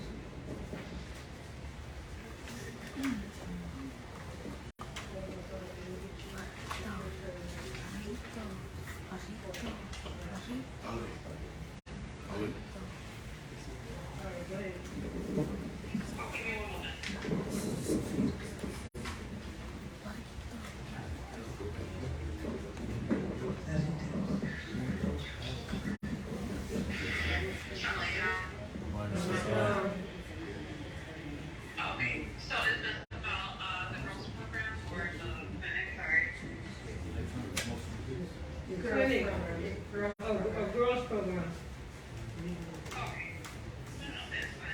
Okay, so alhamdulillah, in terms of the girls program, right now we're currently working on the series of the prophets. So we're going to do that, and then what we have next after the series of the prophets is to work on some like career and entrepreneurial stuff. That's one of the things that the girls want to cover. And in terms of what we may need assistance with, one of the moms was inquiring like if we could do field trips or something like that. So I told them that, you know, it's something that we'll consider, like in the future, maybe trying to do, you know, at least one activity, maybe once a year, twice a year with the girls, inshallah. So we'll consider doing that. Does anybody have any questions or comments? Can you kind of explain to this people here for the first time what the girl talk is and the age it starts, inshallah? Yeah, so in terms of the girl talk, we started out our first class just talking about like girls' hygiene and how the girls need to take care of themselves surrounding their period in terms of Islamically and just cleanliness in general. And then from there, we went on to talk about different topics that the girls were interested in talking about. The girls are aged about 9 to 19. We've talked about like African American and Islamic contributions to medicine. What else have we talked about? And then animals. They want to know about pets and animals in Islam. So we talked about that as well. So the program is kind of geared around, yes, we want to make sure that we're giving Islamic education to the girls, but also we want to keep them engaged and also cover topics as well that they're interested in. Okay. Another thing is, we can talk, update them on how you're trying to arrange to do the CPR first aid classes, inshallah? Yes, so inshallah, in terms of the clinic, what we're trying to do is, inshallah, next month, we'll get the equipment to start the CPR classes. So we'll be doing CPR, first aid, and AED training for the community. First, we'll train in-house the staff or personnel at Masjid At-Tawhid first, and then after that, then we'll open it up to the community. Our goal was to, I think the suggestion was $40 a class to the community to offer the class, so that way we can help generate some funds too for the clinic. Because in terms of the clinic, we've kind of just been doing a lot of things out of pocket, which alhamdulillah we don't mind doing, but just to kind of have some funds to replenish, you know, supplies and stuff that we might be giving away on clinic days. So that's our goal for the clinic. And then, hold on, there were some other things to cover for the clinic as well. Sister Hanita's here as well, so she's going to give a report. I just wanted to hear on that. Yeah, so CPR and first aid, inshallah, that should be coming in the next month or so. You want to have any questions? Thank you so much, Sister Hanita. Oh, no, you're welcome. All right, assalamu alaikum. Thank you very much. Alhamdulillah. Our next presenter will be the coordinator for Young Brothers Development. That's my brother Muhammad Abdullah. Is he within the sound of my voice? It's coming. Huh?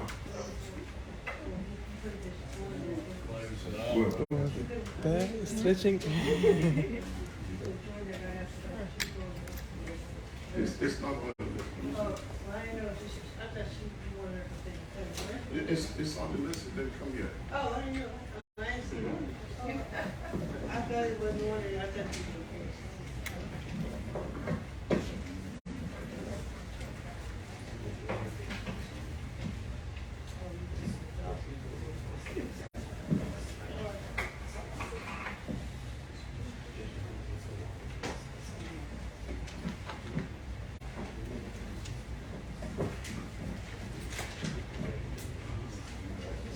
أعوذ بالله من الشيطان الرجيم بسم الله الرحمن الرحيم الحمد لله والصلاة والسلام على رسول الله وعلى آله وصحبه أجمعين السلام عليكم ورحمة الله. Inshallah, my name is Muhammad Abdullah. I've been directed by Imam Hassan Khan to oversee the youth development for the young brothers here at Masjid At-Tawhid. Inshallah, before I go into it, let me kind of give you a little background on myself to see if I'm qualified for such a position. I moved here to Houston about a year ago now. I'm from Cleveland, Ohio. In Cleveland, Ohio, I had assisted in volunteer work in the inner city for young black males. And I did that for, inshallah, about 15 years.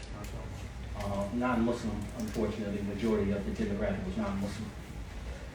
So coming here to Houston and then given a position to oversee the Muslims in this community was an honor and a challenge because of the differences, and there's definitely a difference in mentoring the two different demographics. So, inshallah, let me take it from there. My responsibility here for the youth development, it consists of basically creating a relationship for each individual male and creating like a success plan for each one, because everybody's different. It can't be no cookie cutter system because everybody's circumstance is different, and with that everybody's going to receive what you're trying to give differently. So I try to create something that curtails to that each individual. So that requires getting information, engaging, asking certain type of questions, and alhamdulillah, it's very effective, very effective. The challenge in it, unfortunately, is like the Muslim youth. The Muslim youth is more challenging than the non-Muslim youth. And why is that? Because the non-Muslim youth are looking for light. They're looking for guidance. They want it. Just in your example of being a Muslim, gravitates them to want to be a Muslim. So I thought mentoring the Muslims would be easy. The Muslim youth fights with their Islamic identity. They want to be like the non-Muslims. They want to talk like them. They want to dress like them. They want to be like them. They want to listen to the music. So the engagement is different. It's a real challenge there. Necessary. It's a necessary challenge, but it has to be dealt with. We can't leave them to figure it out on their own. That's not going to work. It is going to require a lot more support, and a lot of the support really is going to. I've heard this so many times, and I used to battle with it. But as I'm seeing it more, it does come from home. I was told that, and I really didn't agree with that originally, but it definitely comes from home. It starts from home. It helps a whole lot if the home base can reinforce what's being established. So inshallah, my intention moving forward is to connect with whomever is their person, their parents, or their guardian, so we can be on the same page, inshallah. So we can move our youth to a positive, successful place, using the Quran and Sunnah as the religious base, using people like ourselves, counselors, mentors, teachers, for their non-secular success as well. We got two different calibers here. So I think that's really important. You know, alhamdulillah, you know, we had the young youth come up here and recite Quran, alhamdulillah, that touched all of us, right? That touched all of us. But I'm sure that a lot of us here also have children, like, or be it nieces or nephews. You know, the youth here should be double what we are here. Because I have 9 children. One person, I got 9. Yeah, and out of my 9, I got 5 in this masajid alone. I'm sure we all have children that we can fill this masajid up and really take this youth development to the next level if we're serious, you know. And if we're not, then we can't be part of the complaint process, you know. So inshallah, you know, we're looking to create programs for the youth in reference to like learning how to make their salah. You'd be surprised how many of them don't even know how to make their salah correctly. Well, alhamdulillah. Are they at the right place? You know, a lot of them don't know about their deen, and that's why they will carry themselves in the fashion that they carry themselves, because it's hard to appreciate something that you have yet to really learn to be able to appreciate. So that's what we're going to give them here, inshallah. You know, so we want them to learn this deen, be prideful, and representing Islam, looking like a Muslim, acting like a Muslim, learning their salah, and that in and of itself, inshallah, will bring them closer to Allah subhanahu wa ta'ala. And, you know, and please understand this, you know, and I know it's difficult. It is, because raising children is not easy. I like it, but it's not easy. Alhamdulillah, I enjoy it, but it's not easy, right? But the benefit of getting our youth in this masajid is our sadaqah jariyah. If we're not thinking about our sadaqah jariyah, then we really just wasted time. You know, that's the only thing that we take when we leave here. Our family's not going with us, our wealth is not going with us. It's just you and the deeds and anything beneficial that you left behind. So inshallah, let's build up this youth, you know, together, inshallah. If you see something that, you know, you don't like, you know, that you'd like to be implemented, by all means, I'm easy to approach. And, you know, inshallah, you know, let me know, because it's definitely going to take a community and a village to be successful in this space, inshallah. Assalamu alaikum. Thank you so much. Yeah. How early on, or have you considered, how early on, or have you considered as far as the importance or the responsibility of marriage, the stress to the young brother, as well as with the sister? Absolutely, man. That's a beautiful, very, very important question. I'm glad he asked that. And he basically asked the importance of the marriage and how we pushing that. I'm so serious about marriage. I don't know if the brother's in his room. There's a brother, inshallah, soon to get married, and a couple brothers soon to get married. And we had conversations about it, and you know, and there was like some nervousness in it. I'm so serious. I told him, like, we're gonna have shotgun weddings around here. You know what I mean? Like, you know, nervous or not, you know, when you get there, you know, you ain't leaving. You know, so the importance of marriage is extremely important. So yeah, we're definitely pushing that to be able to create what you call cohesive situations, not just putting you in a situation that's not going to be beneficial long term, you know, just to, you know, protect your lives. No, we need to be more cohesive and make sure that both parties really fit and it's going to be beneficial long term, inshallah. But yeah, absolutely, we're definitely working on that. Beautiful question, bro. I'll sit down with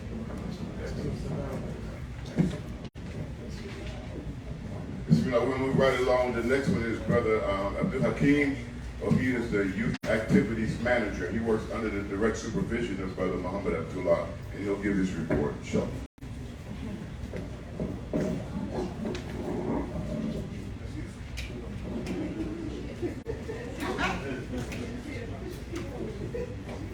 Now, this is a living example of I don't like to say the youth are our future. I don't like to say that. The youth are our now. If you look at the history of Islam, many of the Muslim generals of war, army generals and so forth, they went and conquered other countries. They were teenagers, you know. So the youth are now. They never told the youth back in Prophet Muhammad, peace be upon his time, that you're our future. So because that makes them think they got to wait to start learning leadership. So we tell them you are now. So this is one of our young brothers, the junior cadet. We're still waiting for the commission to approve of him getting a gold badge, but he's trying to do the work. So let him give his report now, Brother Abdul Hakim.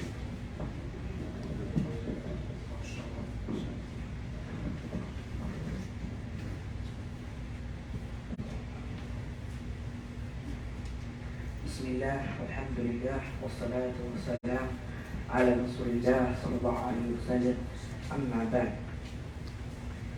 My name is Abdul Hakim and I am the Youth Activities Manager. I'm going to tell you a few things about myself, inshallah, then I'll continue with the report. So inshallah, I am not from America, I am from Uganda, alhamdulillah. I moved here in 2012 with my family, not my full family, but my mom, dad, and some of my siblings, alhamdulillah. And inshallah, one of the things that I wanted to share before I start my report is that, you know, the brothers here, mashallah, they really are mashallah, they teach you some things that you really can take in. One of the things that the brother has taught me is that making the eye is very powerful, right? I have seen that through Imam Qasim and everybody else. I have made the eye to Allah subhanahu wa ta'ala that I come to the masjid, I find brothers to be with them and to have an understanding of brotherhood, right? As where I come from, mashallah, there's not very much Muslims, you know, they call it the churches, I call it the neighborhood that can be built upon Muslims, inshallah. Now, so, alhamdulillah, you know, Imam Qasim has given me the position of being the manager, the youth manager activity. Inshallah, I want to give a report on what's been going on, and then inshallah, I want to say something to the parents as well, because the most of the thing that comes from the kid is from the parents. So inshallah, some of the questions is that what has been done since the last meeting? We have been more consistent, you know, we have got more youth come to the masjid. They have been building brotherhood since the last meeting. We had 8 halaqas, mashallah, right? Some of the brothers, they had problems coming here. They were very itchy about each other. They really didn't understand brotherhood, right? Until the youth developer, Brother Muhammad, we had a night where we stayed at the masjid and we really got into depth and we really spoke about brotherhood. And they really understood that brotherhood, you know, alhamdulillah.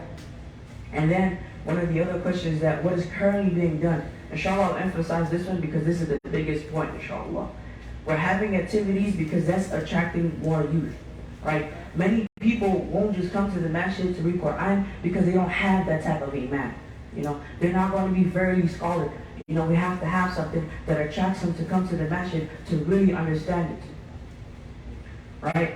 And one of the things we're doing, we're giving them food, right? That can be one of the reasons why they come as well. You know, they can come for food, but the best important part is the halaqah, right? So we give them food to enjoy, and the most important part about it is the halaqah, right? The halaqah is where we sit in a group, we speak about Allah, we remind each other about Allah, right? And we try to give them as much as we can to bring them closer to Allah subhanahu wa ta'ala, right? We try to bring brotherhood, you know, as the youth developer, mashallah, he's really been bringing that brotherhood upon them, you know, because wallahi, it's from Allah. Because if you've seen it that Brother Imam Qasim Ali Khan, Imam, he pointed him as youth developer, right? But most of the youth that comes here, they really love him, right? Even though he was not youth director, they still love him, right? That's from Allah to see that Allah has shown us that He has put somebody in position because He knows what's best, right? So inshallah, I'll continue. What do we plan or design in the near future? We're planning to have more events, to have more kids interested in coming to the masjid, helping them understand and fulfilling their deen, inshallah. And what can the leadership do to make your job easier? Inshallah, what it can do is that to promote this mission and to understand it and to make the art to Allah that it goes the way that He wants it to go. Right? To say something really quick is that this youth, that this generation actually, it's not as the same as the old generation, right? They have so much pressure that's being upon them while they're living in this time, right? The schools that they go to, the friends they go hang around with, right? Their mother and their father is not mostly going to be there, right? You know, what is there for them to have as Muslims, right? These youth programs we're having, we're not doing it for ourselves. We're doing it for Allah so that they can benefit and we can benefit as well, all right? Is that I ask that inshallah ta'ala for the parents to also be, because the best support to have is from the parents, right? There's some points where Imam Qasim has raised a very good point that I really love, is that whenever the kids are coming from home, it starts from home, right? When I come from outside, when I come from my house, my mother, she teaches me that whenever you have a problem, if somebody has done something to you, you treat them good, right? And when she said that, I thought about Muhammad sallallahu alaihi wasallam. You know, how many of his companions were living a harsh time? How many of his people were dying, right? But he also, the people that were treating him bad, he made dua for them, right? He continued to love them, right? Yeah, right? So, inshallah, I ask the parents that to bring their kids to come to the masjid. Sometimes, most times when the kids don't come, it's mostly from their parents, either not be able to come. Inshallah, the brother Muhammad Abdullah, inshallah, he has a card. You can call him, inshallah, and he will set up rides to pick up the kids, inshallah. And I ask Allah subhanahu wa ta'ala to grant us ease in our hearts and to forgive us all, inshallah. Assalamu alaikum wa rahmatullahi wa barakatuh.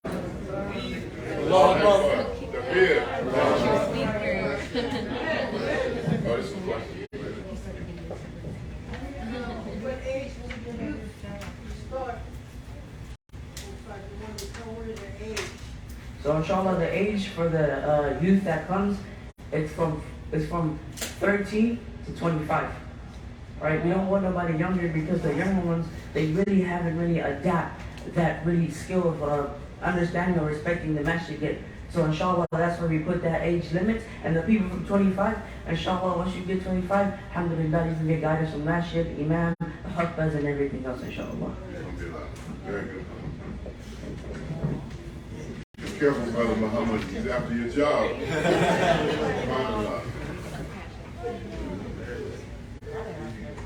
The next presenter, alhamdulillah, inshallah, will be the Director of Prison Services and Reentry, Brother Abdul Khalid Musawir. That's good. I apologize. My mistake. I apologize. This is a spot on my glasses. The Mat Health and Wellness Clinic. Dr. Yaman Abdullah is not here to be here today, but he has a representative, one of our registered nurses, going to give a report on his behalf. Sister, you want to do it from your seat or up here? Pass this down.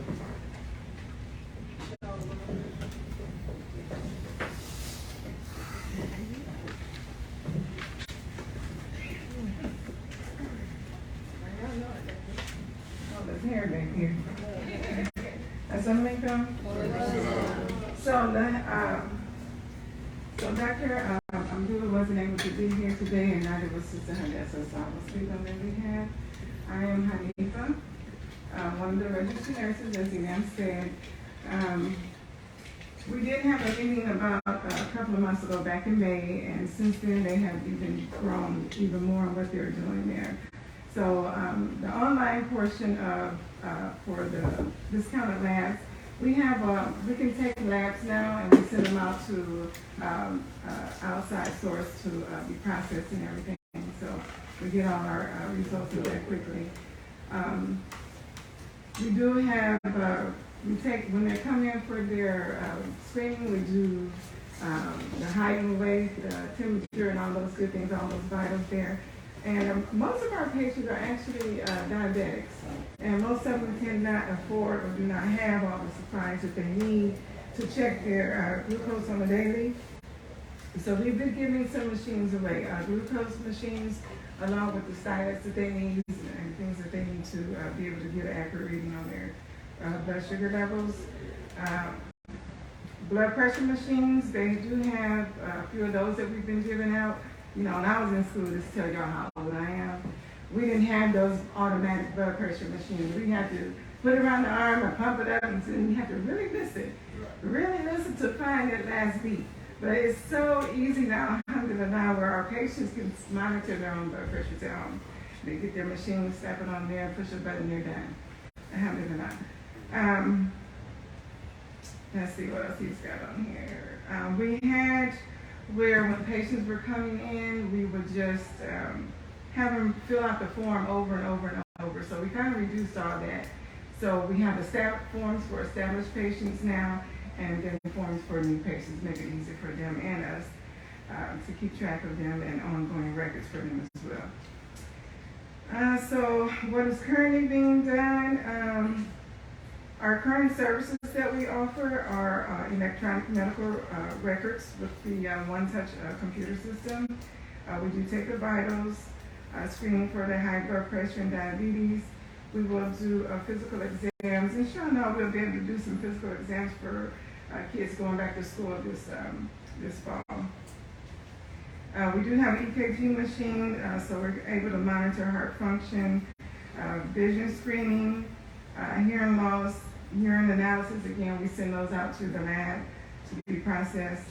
We can check for strep throat, pregnancy tests, basic first aid services. We do offer nutritional counseling as well. Our labs are processed requests, so we send those out and get the results back. We do offer e-fax prescriptions, so if they come in, they need a prescription, we send those over by fax to their preferred pharmacist for them. We do have a pharmacist who actually spoke at our open house, where he will process any prescription refill free of charge if they've come from the masjid here. So alhamdulillah, that's a great benefit, and I know it helps the people in the community. And we try to pass this information along to our clients to get them to come back. We want them to come back. What else? Let's see. He's got on here, partner with Qasim Hotel. That's the Crossroads is the name of his pharmacy to do free prescriptions for those in need. We've also partnered with social worker Tyreek for free health insurance consults. That's a great benefit to everybody. So the question he got here is, what do you plan or desire to do in the near future? His response is to set up a defibrillator with a wall box on site, alhamdulillah, and train staff on how to use it. CPR class, as Sister Hadessa was talking about earlier, we want to offer them in-house, of course, to get all of our staff trained on them, get them certified, not just train them, we want you to be certified, and you'll renew that certification every 2 years. What else? A CPR class on site at Matt here. A walk-a-thon community event to promote healthy habits. That'll be awesome. Y'all just stand by and have me a glass of water handy every now and then. What can the leadership do to make your job easier? Dua. Please just make dua for us. There's nothing better. I believe totally in the power of prayer. So all the prayers we can get.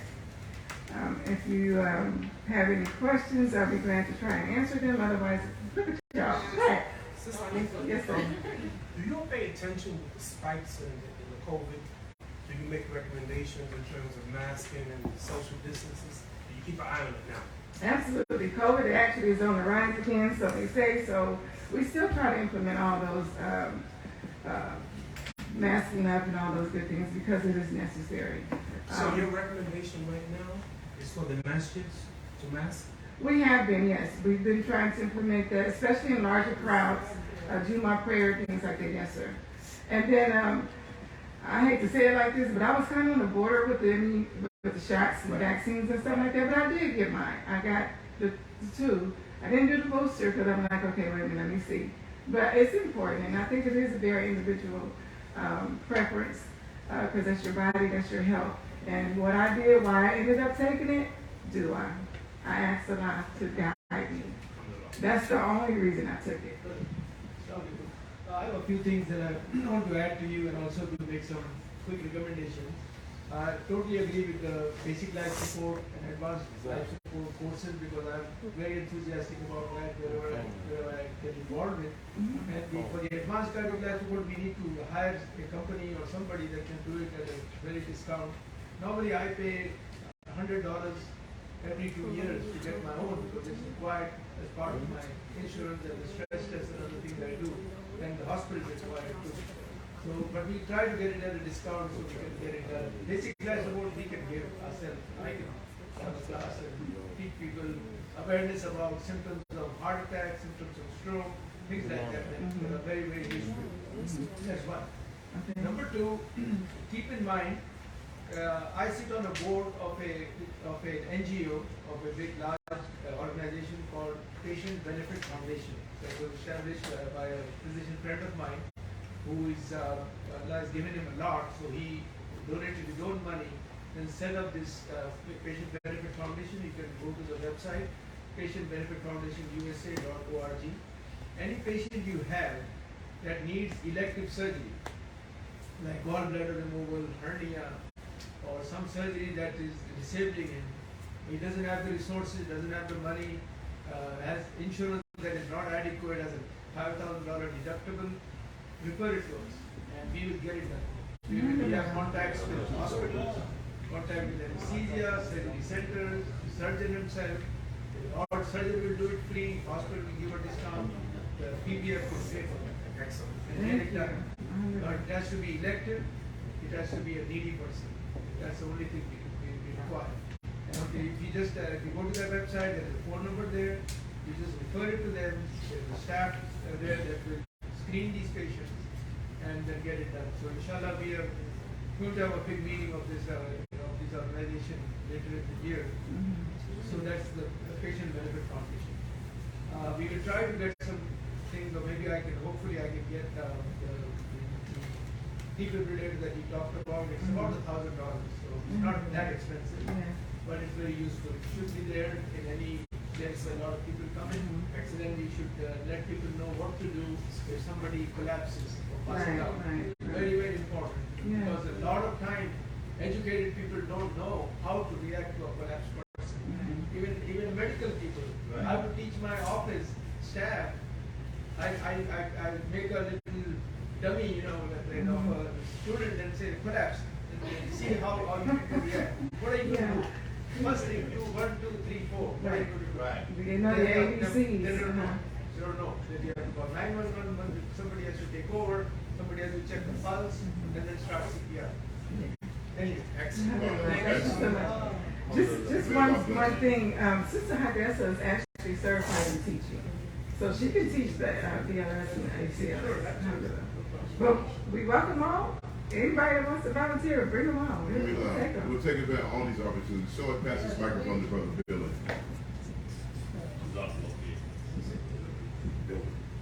Sister, just a quick question. You had mentioned, inshallah, hosting a CPR class.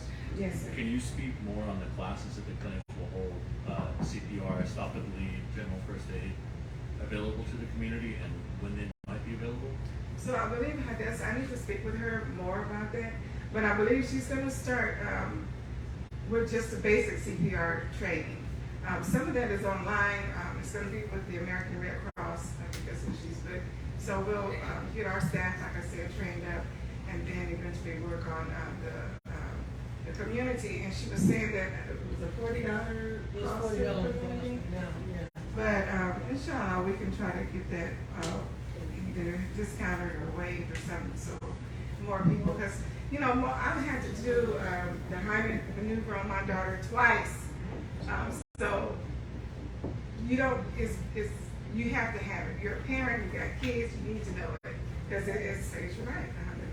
So, yeah. She said we can actually get the equipment. That's why I told her the classes you have to pay something. When you don't pay nothing, no one respects. Number one, they don't respect the time, they don't respect the protocol, anything. You have to charge something. Because people want what they pay for. So I told them we got at least to $40 because we was going to do it before it was $65, $70. So $40 is going to be little. We don't know. Thank you. Which is awesome.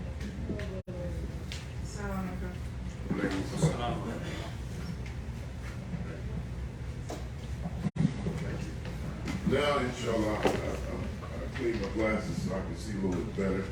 Now it's time for the Director of Fitness Services and Reentry, Brother Abdul Khalid. While he's walking up here, to show you how significant his department is, well over 75% of the active brothers who attend this masjid come through the penal institution. So this community is being built on the backs of brothers who made tawbah. So, and his responsibility is to help. He takes a lot of pressure off me because he responds to the mail, the requests coming from the prisons.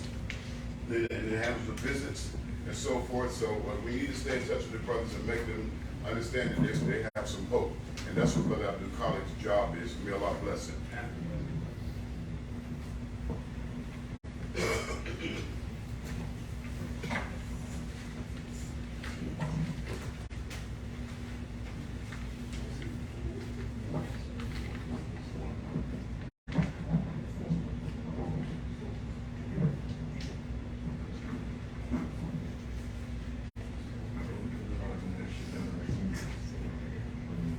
Assalamu alaikum. Inshallah, I'll be able to brief us.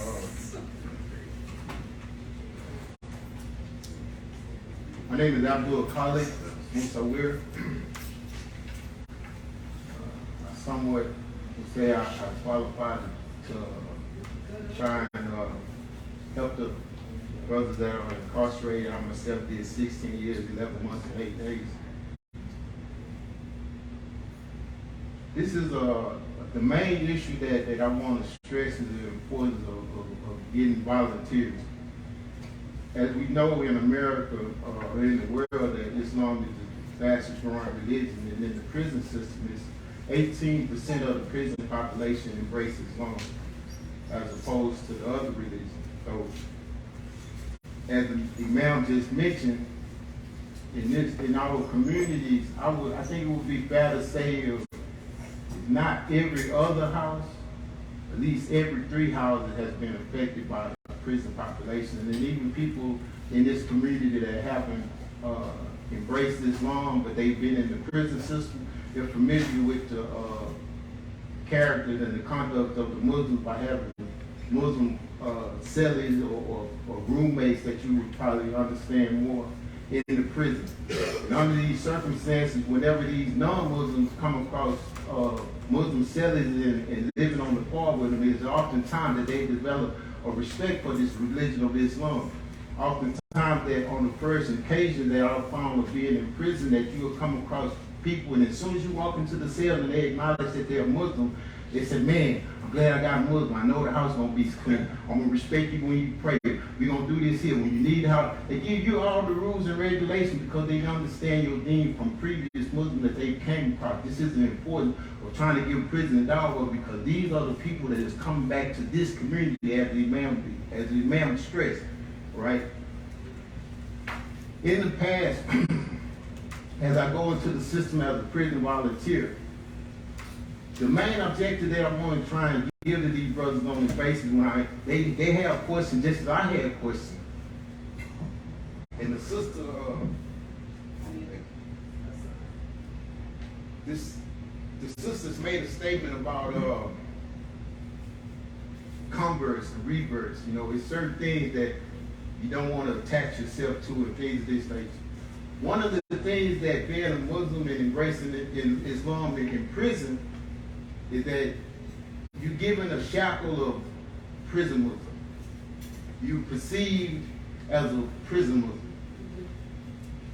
And oftentimes, me indulging in being around Muslims that was in prison, a brother pretty much could walk through these doors or even walk down the street, and when they approach this masjid, because of this mentality, something that I'm constantly trying to stay away from or perceiving, I can't help but accept the fact that I could see Muslims that have been touched with prison a mile away. We act different, we perceive things different. What's important as far as the stress of having volunteers from this system is brothers come home and they have a fear factor, are we going to be accepted? Is it going to be difficult for me to be embraced by this Muslim community? Because in prison, I could go to any prison in this system and be fully embraced. When I get hit any unit in the system, the Muslims are going to give me a place to stay. They're going to give me a job. They're going to give me food. They're going to protect me. We're going to fight and do anything else that we need to do to survive and be Muslim. They're going to make it easy for you, inshallah. But when we come to society, it's a fear factor. Am I going to be accepted? You understand? This is the importance of becoming a volunteer, and I ask and I encourage each of you, go back and explain to them what they're going to be facing on a realistic level. Because the filtering that they need is to understand, what do I need to do to be a Muslim? As we are familiar with the story of whenever they established Medina, it was one of the brothers that had a mentality of show me the market. See, brothers get out of the system and we want help. We want this type of support. And it's not being nurtured to come out here in society and say, show me the market. Very few of us come out here and understand that we need to develop. How do I do that? I've been a Muslim in the prison system for 17 years. Some of us been Muslim in the prison system for 34 years, 20 years. I know how to survive in the prison system as a Muslim. How do I come out here into so-called free society and attach myself to the masjid? See, in prison, you're given what's called a lay-in. On this lay-in, you're able to go and they tell you, okay, you got a Juma lay-in. You got an Eid lay-in. And with this pass, you get off of this part. You get off the ruckus of everything that's going around on the part. You're able to go around the Muslim and you just congregate. You want to do this every day. You understand? This is the nurturing that you're enduring on a day-to-day basis. And it's overwhelming to come out here into society and brothers walk by you and don't greet you. It's overwhelming to come out here and you don't have the embrace of a brotherhood. It's overwhelming to come out here and you trying to approach sister and say, I want to put penitentiary Muslim. It's shocking to us. I'm just telling you, I'm giving it to you real. How do I nurture these brothers to the extent that they come out here because you spending time in this institution and you sitting and you being still and you have access to learning this deen that this brother could pretty much walk out of the prison system and as if he had the right teaching or the right support, he could come out here and understand the deen as if he'd been in the deen. But we need volunteers. We need brothers that going to be willing to understand the tafsirs and understand how to give certain tajweed and things of this. They can take some time out of your daily activities because listen, if you have an individual that have the time to sit down and listen and they're ready and willing to listen, why not take advantage of that? They come in and being your neighbors. These people is coming out here and being your neighbors. So you should take advantage of this here. How do you give this here individual the right tool that they come out here and have a mentality? Show me the market. I'm ready to be a good husband. I'm ready to be a good son. I'm ready to be a good neighbor.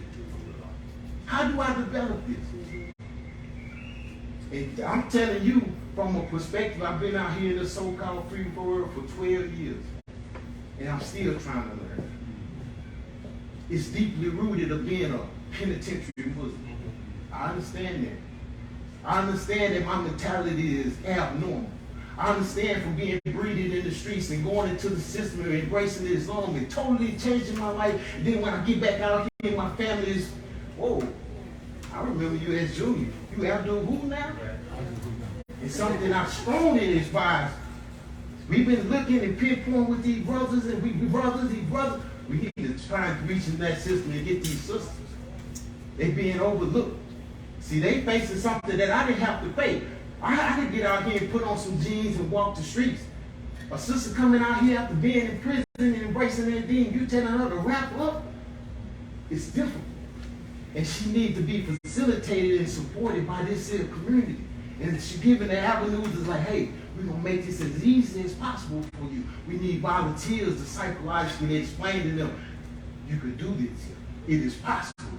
It is necessary to have halfway houses and systems set up that whenever they come to these communities, because like I said, if not every house, every other house have somebody that understand the deen of Islam, and when they see us, when they see these brothers walking around, they passing out food, they know who it is. They know, oh, that's the Muslim. They understand that. But what are we doing it for when these people is in the system? And we actually is making it easy to embrace Islam. May Allah give us guidance. Amen. One of the things that I definitely, again, I stress, you can basically now, because of COVID and things of this nature, you can go online and do the whole training of becoming a volunteer online. You can go online and fill out this application and go through the training of becoming a TDC volunteer right now. One of the things that I asked the Imam in the community to support or to develop or help me in supporting or developing is trying to promote the volunteer status more so, and also inshallah in the months to come to develop a brotherhood day for the system, for the brothers in the system, that we take a group of Muslims that's willing to sit on the panel and answer various questions as far as what the brothers are going to be facing. Question? Yes, sir. Okay. Do you mind describing for us? Well, first, can you please tell us the website to become a volunteer? It's TDCJ. Yeah, it's TDCJ. You basically put in Google TDCJ volunteer application, and it's gonna pop up, and it's already pretty much lined out of where the points is. I want to be a volunteer. The application is gonna be able to pick it out. What is TDCJ stand for? Yeah. What is TDCJ? Oh, I'm sorry. Texas Department of Correctional Justice. And or criminal justice. Last question, okay. Can you describe for us the setting in which Dow is given to the brothers inside? Is it, are we going cell to cell, on the yard? So yeah. absolutely.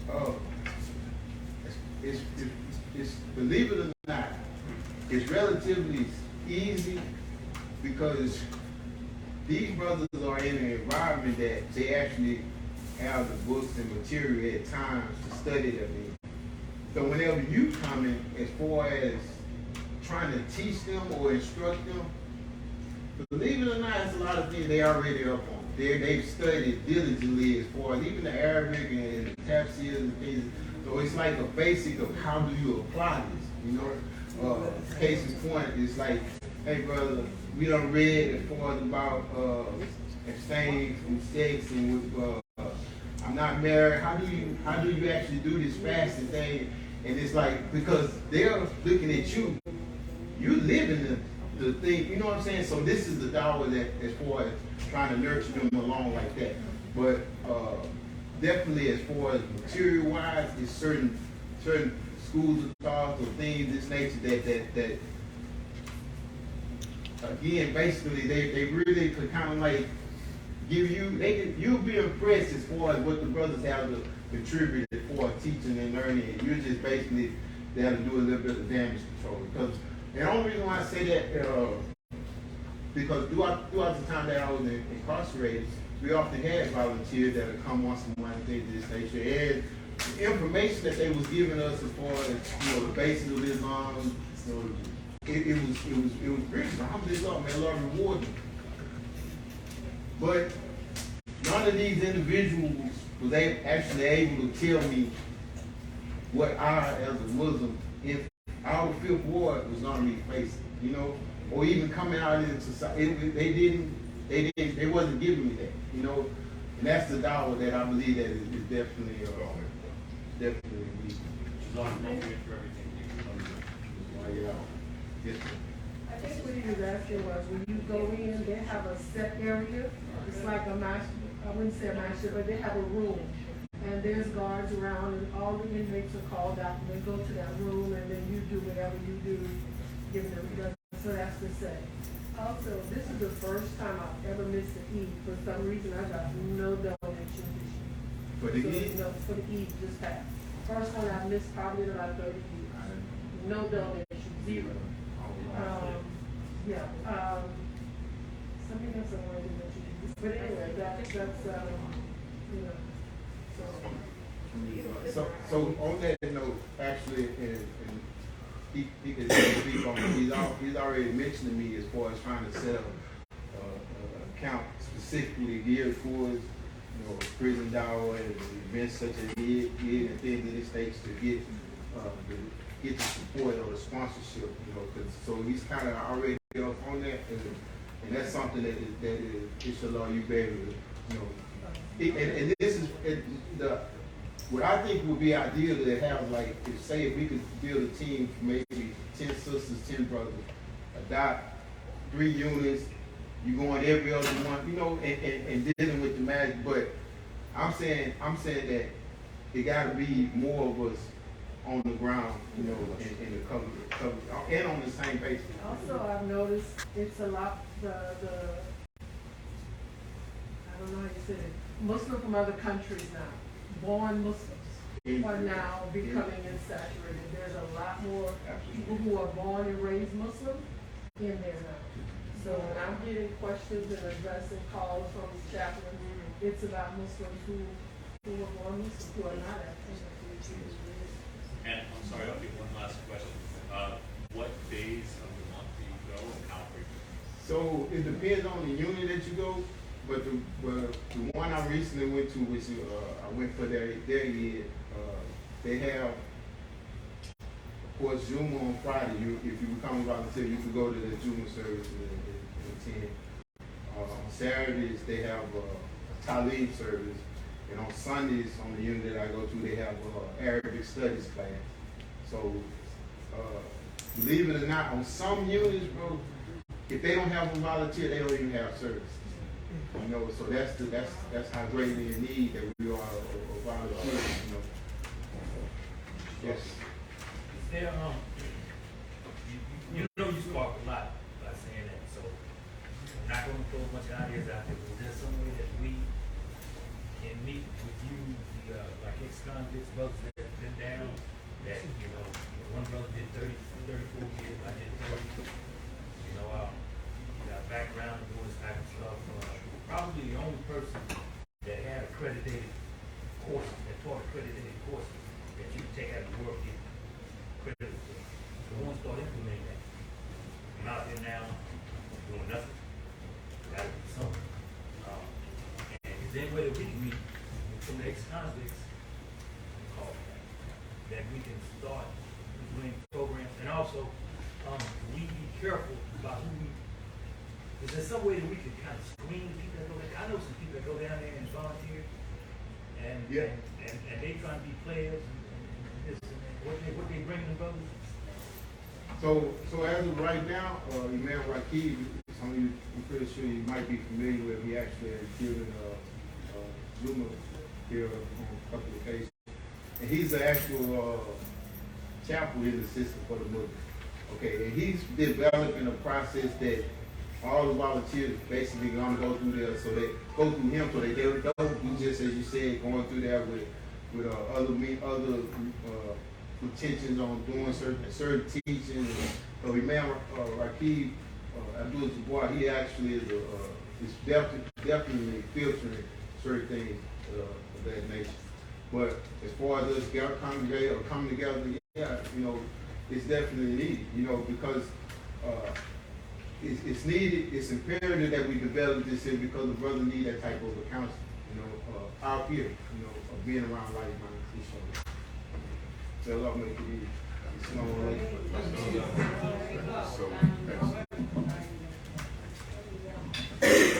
May Allah bless you, brother Abdul. Very, very important information. And I would encourage everyone that this shouldn't just be a feel-good meeting. There should be resolution and follow-up.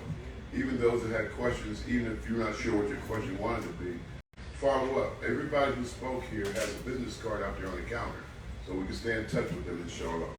The next, well, actually, it looks like a lot that's on your paper, but the program is, the meeting's coming to a close. It's almost time to hear Imam Siraj give his address. Because most of after this next speaker, there's just some things I have to read to everyone, inshallah. So right now, our last presenter, forgive me, is Brother Musa Wayne. He's not an actual official, except he is a security deputy.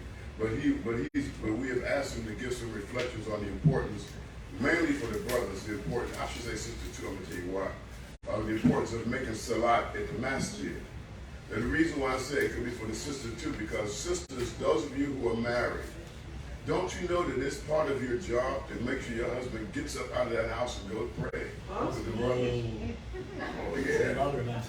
Yeah, I can prove it. That's right. Yeah. You know, he's supposed to be a helper, right? So help him with his thing. You know. Anyway, so Brother Musa, will you please come up and give your presentation, inshallah. Brother told his wife, don't take that literal.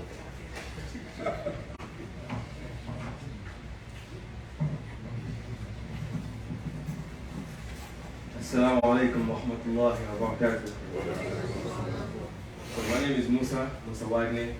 Alhamdulillah, I've been with the community here for about 2 months right now, specifically right after Ramadan. Alhamdulillah, so it's definitely a blessing from Allah, and I thank Allah really to have put Imam Qasim to, really make this dua that I've been looking for, real right now. So Alhamdulillah. So today, inshallah, we briefly talk about the importance of making, congregational prayers at the masjid, for brothers and sisters. And then right after that, I will do my personal report. So masjid, they're the sacred home of Allah. As a matter of fact, masjid is the most beloved place to Allah. So knowing that, I will ask me and all of you guys here, what is then the better place for ibadah, for reminders, and to get closer to Allah if it's not the masjid? It is really sad to see that a lot of us take it for granted these days, you and me, all of us. So in this short comment, I want to revive the importance of praying in the masjid for brothers and sisters. I will say again, brothers and sisters, just like the Imam said. So the prayer in itself is the first thing that will be asked in our prayers. The first thing. That's how important prayer is. Prayer is what justifies the commitment that we make to Allah, the love that we have for Allah. So is there a better place than a masjid? That is the most beloved place to Allah to come and to worship Him. Now, one thing about prayer is that when you do it alone, I'm pretty sure that every one of us know that we get about one reward. But when we come to the congregational prayer, we get 27. Not 2, 1, 2, but 27. It doesn't just stop here. There's a lot of benefit of coming to the masjid and praying, congregational prayer. Especially in our life here, in this human life, and also in the next life especially, which is what we're looking for. So, one of the couple of benefits of praying here in the masjid, is that it tightens the bond between brothers and sisters. It gets us to get to know each other better inside the masjid. Alhamdulillah, inside of the masjid, there's always this special feeling that we feel in our heart. We feel protected. You can tell the difference when you outside and when you get into the house of Allah. You feel protected. These are the angels of Allah that Allah has put, in to protect us. So inside of the masjid, we're protected by Allah. We get blessed by Allah. When we get out of the masjid, Allah forgive our sins. So, and Allah especially raise us in rank the more we come to the masjid. And especially coming frequently to the masjid, help us to have the best of companionship, which give us direction, So, and alhamdulillah also, if you give us direction, it makes us away from shaitan, So alhamdulillah, another benefit, a big benefit that I want to say is the importance of praying in the masjid, especially for our next life. There's a hadith that I love to actually read, which is about in the day of resurrection, there's going to be 7 groups of people. And among these groups, there's a hadith of Prophet Muhammad sallallahu alaihi wasallam which states there are 7 groups who are sheltered. And one is the one whose hearts are linked to the mosque, and a young man whose heart is bound to the mosque. Those will receive protection from Allah on the day of resurrection. As human, we really fear that after death, literally, with just coming to the masjid frequently, we have an assurance from Allah that Allah said that He will protect us in the day of resurrection just by coming to the masjid. So, it was just a pretty short, comment, but doesn't it encourage all of us to come more often to the masjid, subhanAllah. So with this little short comment, I really encourage all of you guys here, brothers and sisters, to come to the masjid, prepare Fajr, Zuhr, Asr, Maghrib, and Isha, to make it a little commitment. Start with, with 1, and then inshallah 2, and then inshallah you will see that, we'll be praying inshallah the 5 prayers, inshallah. Inshallah. So now my next little comment is about my community service report. So what has been done to the masjid since the last meeting? So just like Imam actually mentioned before, we have a Janazah Fund. SubhanAllah, I've never heard of that before, so Alhamdulillah, may Allah bless Imam for actually having that. The Janazah Fund, which is here to help our brothers and sisters in need when someone passes away.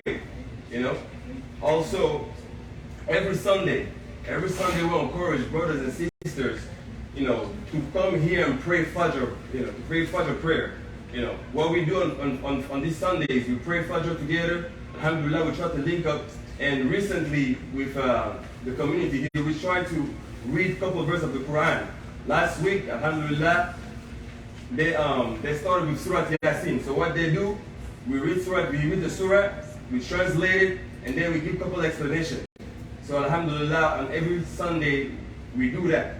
Also, another thing that we did for the masjid, we renovated the da'wah room, Alhamdulillah, for the new Muslim. Also at night, Alhamdulillah, we got guards. We got bodyguards here. We got bodyguards, one by the command post. That's a new thing right there. SubhanAllah. You got one by the command post. SubhanAllah, one of these. Actually, the first time I came here, and when the man put it here, there was one on the command post. And there was one literally sitting by the front of the masjid. He was crossing his feet, and he was having glasses. I was like, SubhanAllah, who is this? I was so scared. And then I get into the masjid, there's literally one standing like that. SubhanAllah, I was thinking there was probably an angel, but it was just a bodyguard again. So, yeah, and it's crazy how every day they scare me. So, Alhamdulillah, that works.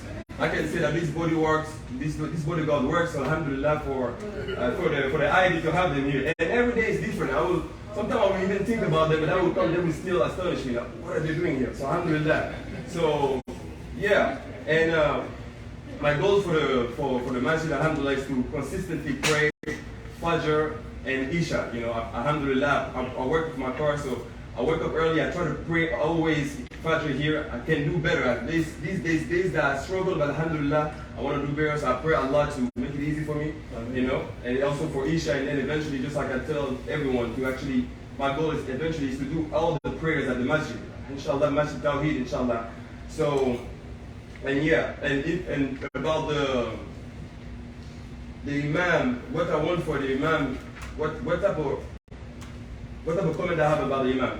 I just want the Imam to, Alhamdulillah, keep on motivating me. Wallahi, I'm not going to say that it's not easy to come to pray Fajr, but it's not hard either. So I would definitely ask the Imam to keep on motivating me, not just me, but every one of us, to come and pray also the Fajr prayer for Sunday. So to motivate us, and to just always be there for us. So, Assalamu alaikum wa rahmatullah.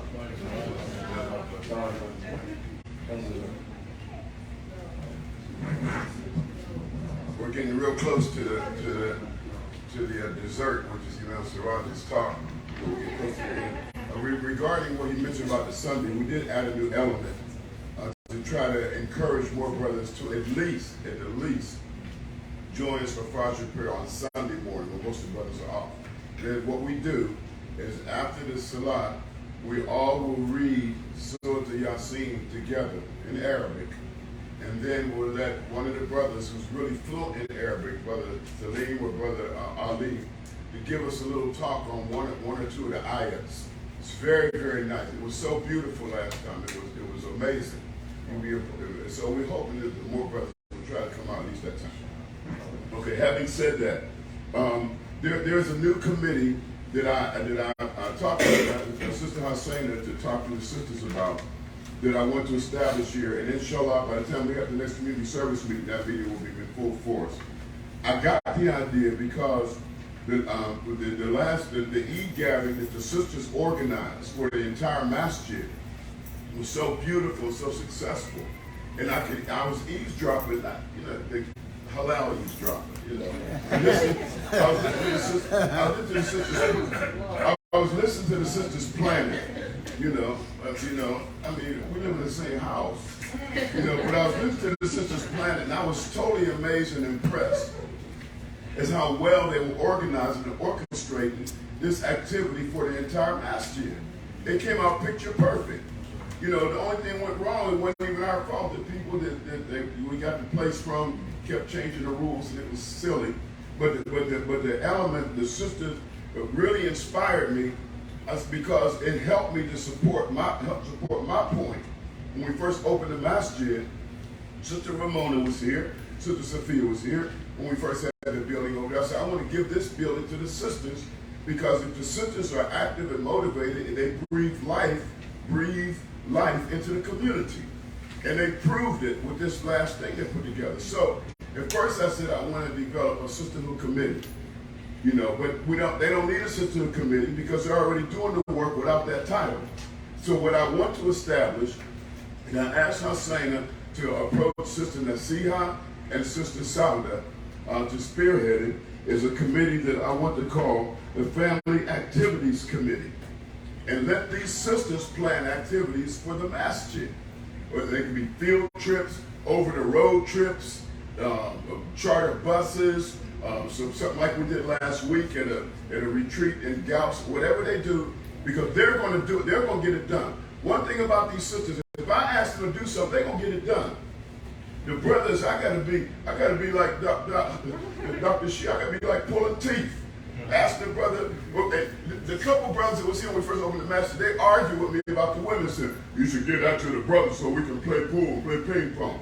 I said, hell, I can't even get them to come and pray. Well, when Allah wants them here, and you want them to come to play pool, no, I'm gonna give it to the sisters because they're gonna show us what real unity is. Now, they're showing off, brothers. Don't get mad at me, but it's true. The sisters are showing us what real unity is. Let's step up to the plate. But in the meantime, we want to have some more activities, and I'm turning it over to the sisters to create family activities for the Jama'ah. You know, and I asked Sayyidina to ask Sister Nasiha and Sister Sauda to spearhead it so we can make some things happen. And once they get it rolling, the brothers pitched in and helped, didn't you? Brothers pitched in and volunteered to make sure everything was right, everybody was safe and all of that, but the sisters got to get it going. So that's all my points on that. Next point, I'm just going to read through, and if somebody has a question, they can raise their hand, but basically it's self-explanatory. The major projects update. The purchase of the adjacent property. For the last 6 years or more, we've been trying to get this property next door. The lady wanted to sell it to us, but the price was too high, we thought. So, alhamdulillah, Dr. Kareem's family, they wanted to get it for us. They said, well, let's see if you lower us the price. Now, it's getting so close to gentrification reality in Houston that we're worried about the price going up from what it was. So the family came to me and Hussein, and they said, look, let's go ahead and grab it and develop. Allah will help us. And so they pledged $300,000 to get the property. We started the paperwork. We're scheduled to close on August the 3rd, inshallah, and it'll be our property. Now, it's 1.2 acres, just like we have here. Allahu Akbar. It's been in negotiations for the last 6 years, finally settled to stay a step ahead of the wave of gentrification as property values are rising. It's scheduled to close on August 3rd, as I said. Myself and Brother Nuruddin, we have pending appointments in the Far East, in Malaysia, and Brunei, and a couple other places, and our goal is $3 million. It's no problem, because what you have to understand is progress breeds progress. Once we tell them we have our hands on the property, the people that I'm already in touch with are already anxious to do it once we prove we have the property. All we need is everybody to get on the same page with making the same dua. Because dua is what got this masjid. We started this masjid with $130. Who would have believed it? So the plans include 20 to 30 unit low-income housing complex, the Kareem Family Dawah Center, a bookstore gift shop, Ali Khan Fitness Center, named it after my father, because he taught me how to exercise, halal meat and grocery store, re-entry retreat for formerly incarcerated people, and a parking lot, and more parking complex, as well as additional space for the masjid.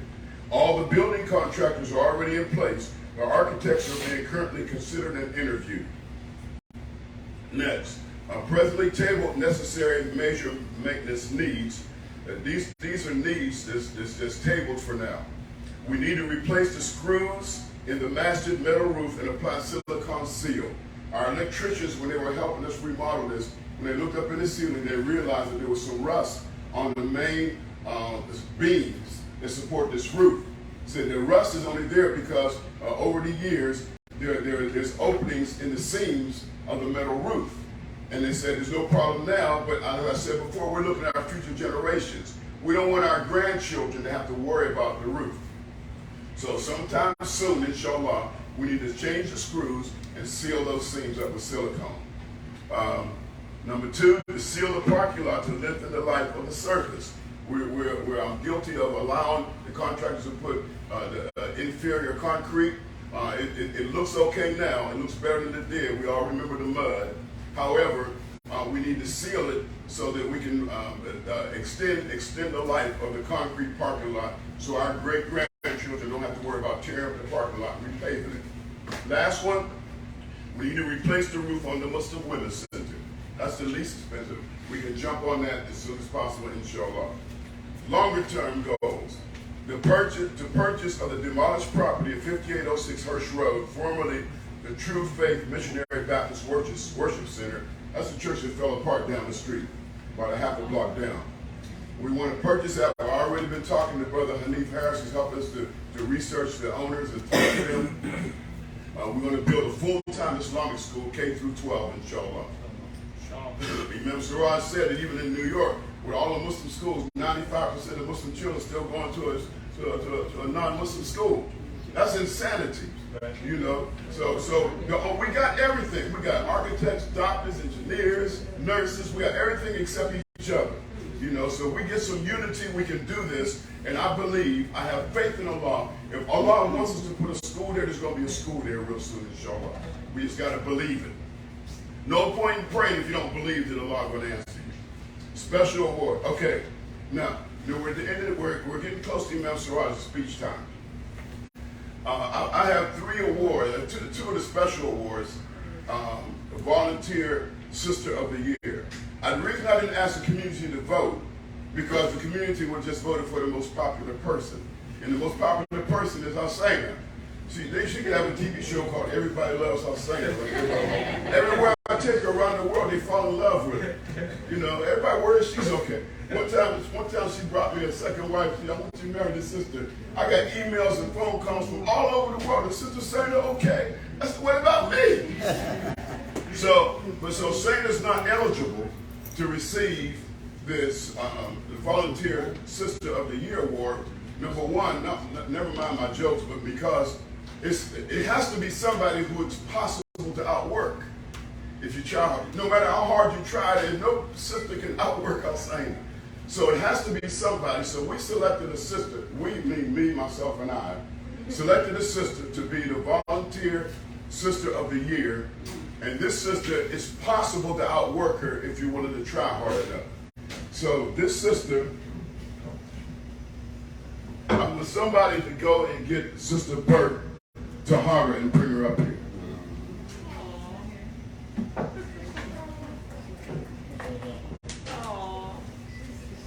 Sister Burt Tahara has been selected by this administration, and I gave her executive privileges to be selected as a Saint, bring her up because I don't have to hand it to her myself. She is the Volunteer Sister of the Year.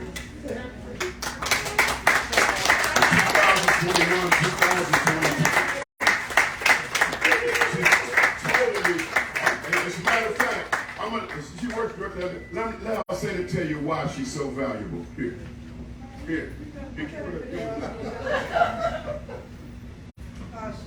Zayna manages our food program.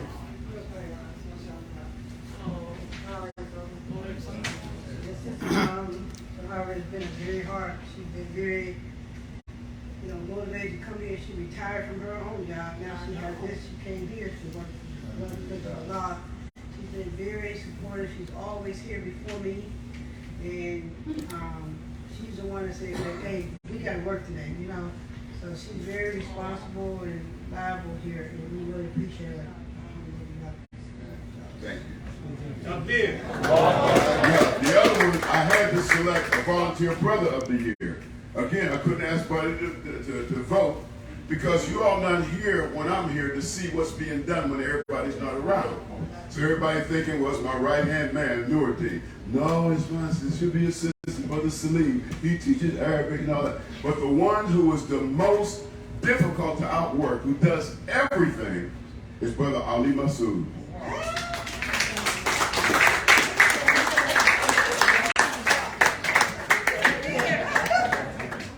We had to hurry up and get his because they're trying to get him back to Libya. But he doesn't know, even his boss doesn't know in his job, that we keep making dua that Allah will leave him here until we can find somebody just like him. Want to say anything? Thank you very much, Brother. And I cannot do enough to this community. Like the Imam said, I came here from Libya. I'm a visitor here, and I got nowhere to go except this place. So whatever I do to this community is not enough because they become like the father, the mother, the relatives. The people are very close to me. I know no one here except them. So, alhamdulillah, for all this, I'm speechless actually. So thank you very much, alhamdulillah. Thank you.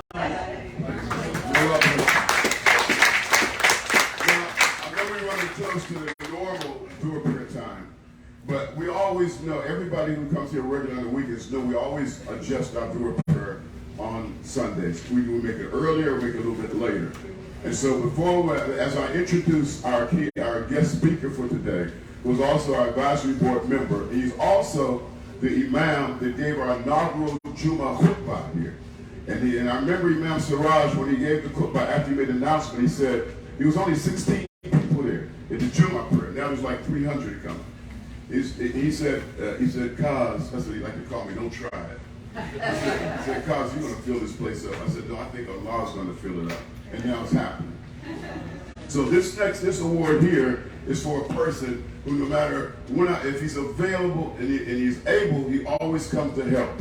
Not only does he advise me, but he always comes to help whenever he can. And a lot of people still look at me and think about Imam Siraj because we worked so close together when I was working with Manna, and they still ask me whenever I travel, they said, how's the Imam? I said, he's worried about us. Show you how good he's doing. He jogs 6 miles a day and all of that stuff, But anyway, so as I bring him to the podium, I want to invite this brother up to get his reward. And it's the Masjid At-Tawhid salutes the Consistent Supporter Award to Imam Siraj Wahaj.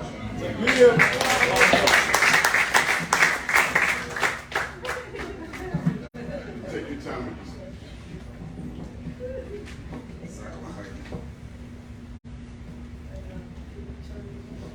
Assalamu alaikum. Bismillah ar-Rahman ar-Rahim. Alhamdulillah wa salatu wa salam ala Rasulillah sallallahu alaihi wasallam. Imam Qasim, brothers and sisters, my good friend Saifuddin, Saina, I am very grateful to Allah the Almighty to address you today for a couple of minutes. Honestly, it's going to be very, very short talk. It's a long, long day. And I was wondering, and I'm looking at all of these volunteers, I'm saying, how do you do it? And how can you sustain it? I'm saying to myself, that's like, I don't get it. How that happens? A friend of mine named Yaqub from South Africa texted me a few months ago.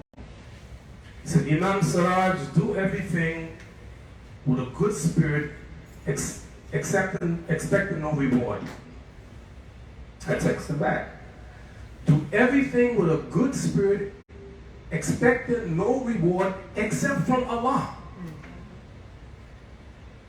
Martin Luther King Jr. said, life's most persistent and urgent question is what are you doing for others? That's great. Sounds wonderful. But I tweaked it, Imam. I changed it like this.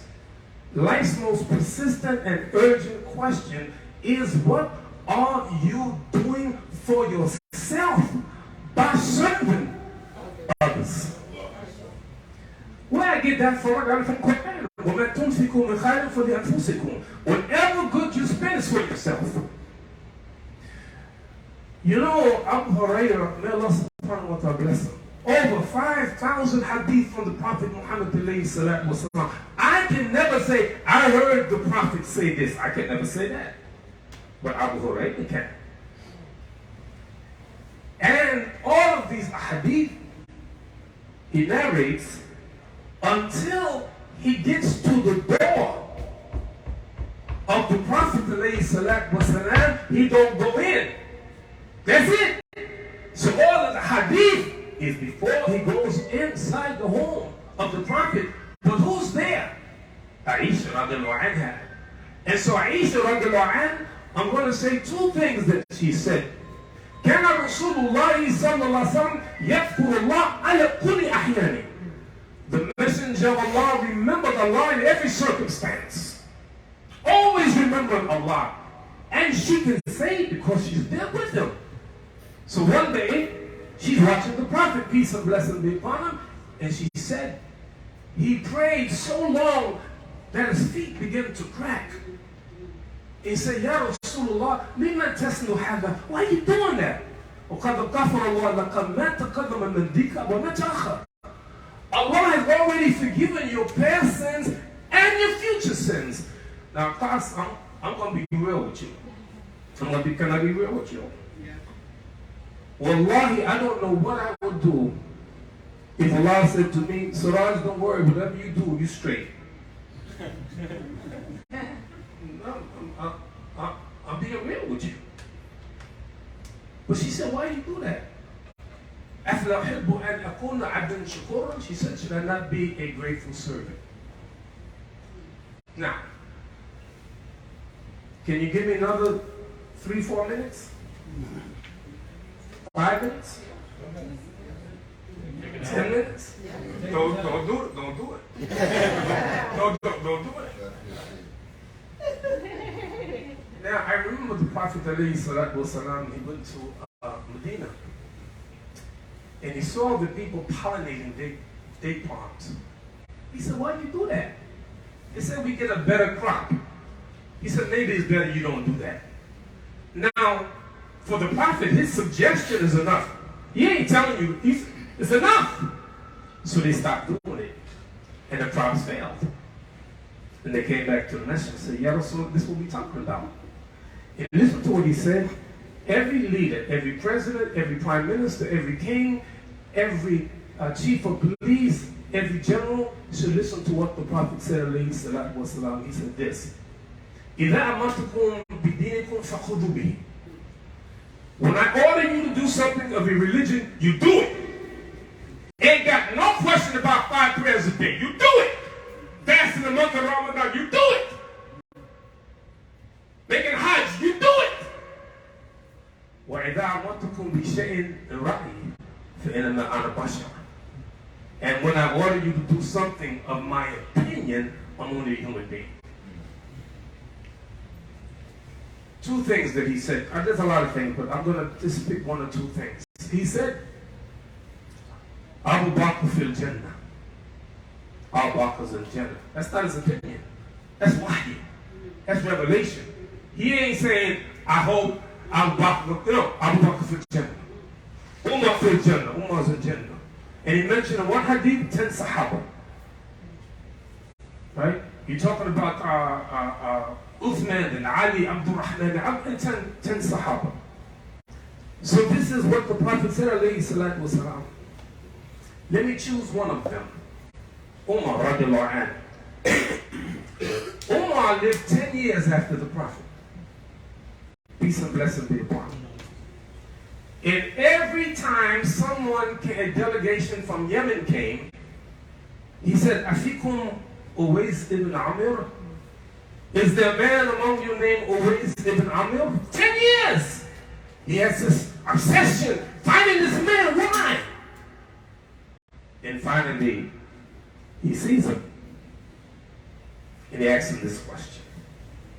Remember this, the Prophet ﷺ went to Jannah and he saw a palace.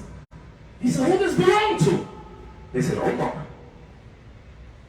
He said, I started to go in to see what it's like on the inside until I remembered the ghayr of Umar. Umar's jealous. So the prophet didn't go. And when the prophet told Umar, Umar started to cry and said, how dare I put my rider before the messenger of Allah? Umar, not only Jannah, but a palace so beautiful. For 10 years, he's looking for the identity of a man named Uwais ibn Amir from Yemen. And finally said, yes, I am that. He said, are you from this tribe? Yes. Do you have a mother that you were faithful to? Yes. He said, did you used to have leprosy, but it was cured except for the size of a dirham? He said, yes. Now we're going to find out why this obsession to find this man Uwais ibn Amir. He said, the Prophet ﷺ said, if you find him, ask him to ask Allah's forgiveness for you. What? You probably didn't hear what I just said. Here's a man guaranteed Jannah. Why did the Prophet do that? And I think part of it is a strategy. What happens to people? They become complacent. 5 weeks ago, I attended an ICNA conference in Washington, D.C., Baltimore. There's a sister named Morales. She's born in Mexico. She migrated to America, and she grew up as a Roman Catholic. And 9/11, she became Muslim. So she works with an organization called Wahaj Islam, Dawah. She's a great guy. And you know, when I go to conference, I don't go just to speak, I go listen. So I attended her session on Dawah. I got my notes, and I'm taking notes. And she said something that frightened me. Where's the sister that mentioned converts and reverts? Okay. She said 21,000 people there. She said of every 10 converts or reverts, it's okay. It's just, it's words. I got you.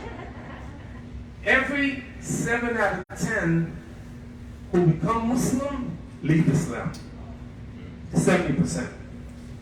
My first inclination is to say, how you know that? Where the facts? That's my first inclination. My second inclination is those who are born Muslim, what percentage leave the deen?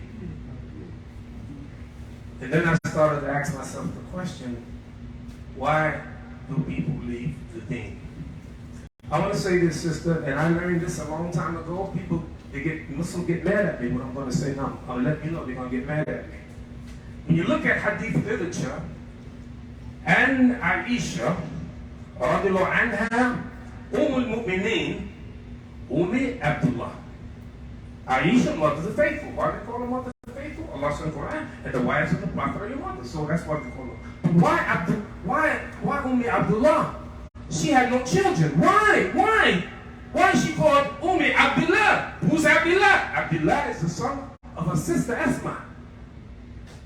Aisha never had children, but she loved Abdullah and treated him like a baby. Why am I mentioning that? Hold on to your seat. Don't get mad at me. Where's your security? Okay, where's your security? You with me? How you, Ali? You way back there, man. How you being security? How you security? You way back there. Y'all gotta say it. I have more. قال رسول الله صلى الله عليه وسلم خير أمتي قرني ثم الذين يلونهم ثم الذين يلونهم. The best of my ummah is my generation, and then the generation that follows it, and then the generations that follow it. Nobody can argue about that generation. I'll give you one example. What the Prophet said, peace and blessings be upon him. He said, "La tasubu ashabi." Don't you ever revile, don't you curse, don't you insult my companions. وَلَأَنَا أَحَدَكُمْ أَنْفَقَ مِثْلُ أَحَدٍ ذَهَبَ مَا بَلَغَ مُدَّ أَحَدٍ وَلَا نَصِيفًا. If one of you spent gold the size of Mount Uhud, it would not reach a handful of what one of them did, even a half a handful. Who do you think you are? You want to talk about companions of the prophet, peace and blessing be upon him? They're the best of the best. But let me tell you the secret. Every one of them was a convert. Every one of them. Every one of them was a convert or revert, whatever name you want to say. Every one of them.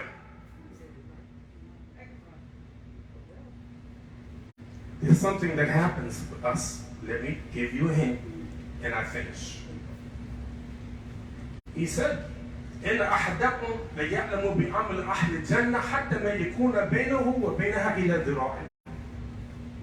One of you will do the deeds of the people of Jannah until you one arm's length from Jannah. And then you begin to do the deeds of the people of hellfire for يدخلها. Now that's going to make me think. Wait a minute. Since 1975, when we fully embraced Islam, I assume you did what I did. I done prayed 48 years of fasting Ramadan. Over 85,000 salats. I know what it's like. Malcolm went to Mecca in 1964. He was a Muslim for 12 years. And he said that when he went to Mecca, he didn't even know how to make salat. I'm just trying to be, can I be honest? Yeah. He said, I looked at the people next to me and I mimicked what they did.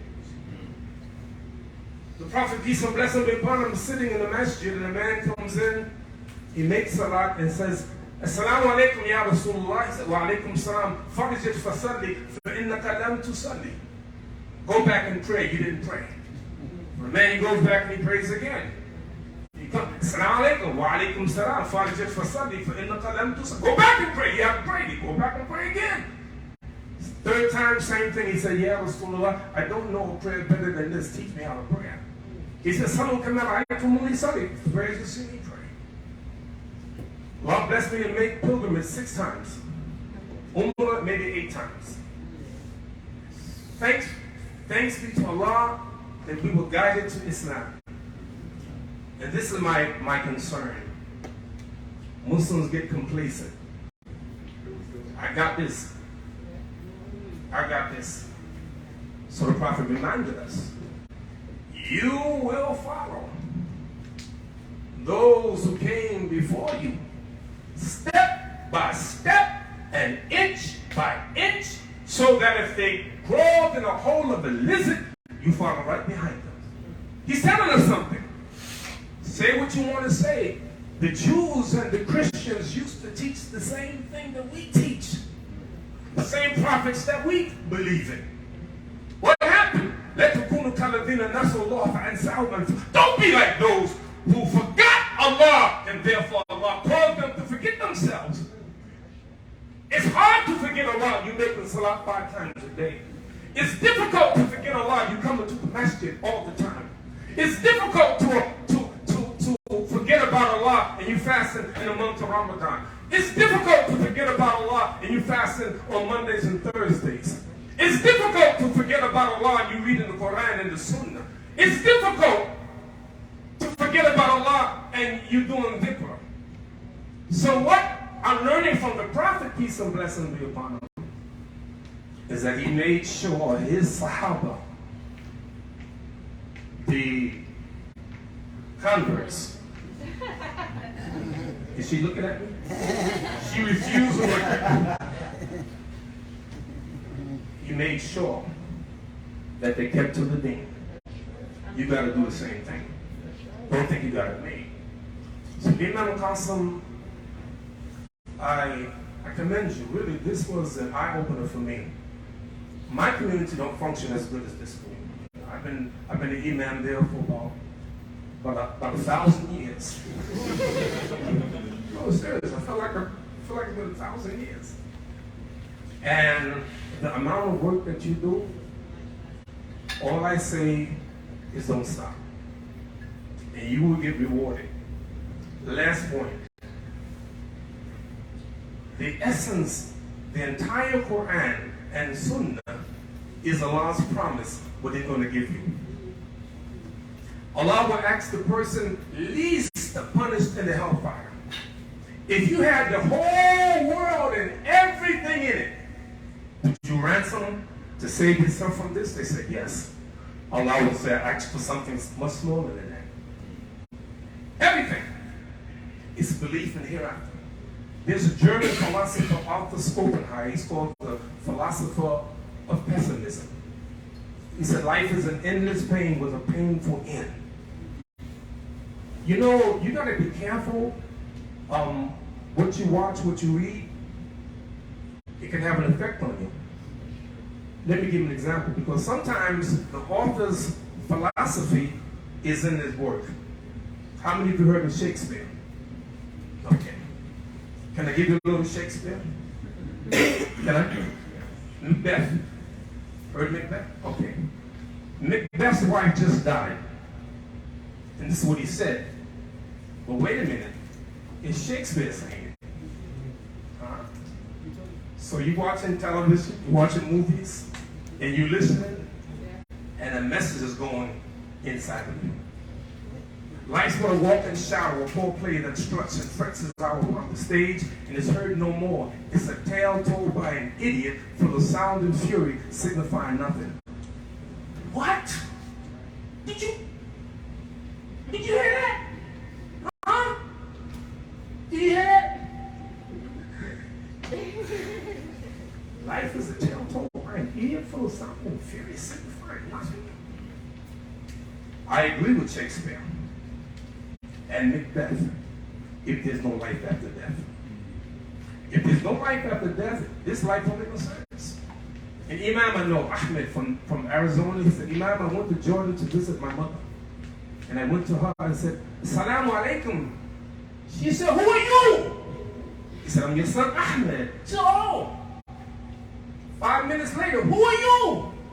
I'm your son Ahmed. Oh. 5 minutes later, who are you? I'm your son Ahmed. The World Health Organization says that 95% of the people of the world have ailments. 1/3 have more than 5 ailments. A brother in my community said, Imam, I take 29 different medications a day. 29. This is how it is. This is the way this dunya is. Are you kidding me? This is it? This is life? It don't make sense. The only thing that makes sense is Yom Akhir. The only sense that makes sense with what you are doing is your belief in Allah subhanahu wa ta'ala. Really, you believe in the promise. Can I bring one witness? You may not want to accept this witness, but can I bring a witness? Ladies and gentlemen, I bring to the witness stand none other than Shaitan. Oh, Imam, he's a liar. He's a liar. He is. But there's a couple of times you can accept his testimony. Allah Shaitan lamma qudiya al-amra. Shaitan will say, when the truth is established, now there's no more, nothing is there, everything is there in front of you now. He said, Allah promised you a promise of truth. I promised you and I deceived you. Hey, one more hadith, Muslim hadith, volume number 1. The Prophet, peace and blessing be upon him, said that whenever the children of Adam sees a verse in the Quran to make prostration, and they prostrate, Shaitan goes in seclusion, yabki, crying. Woe is with me!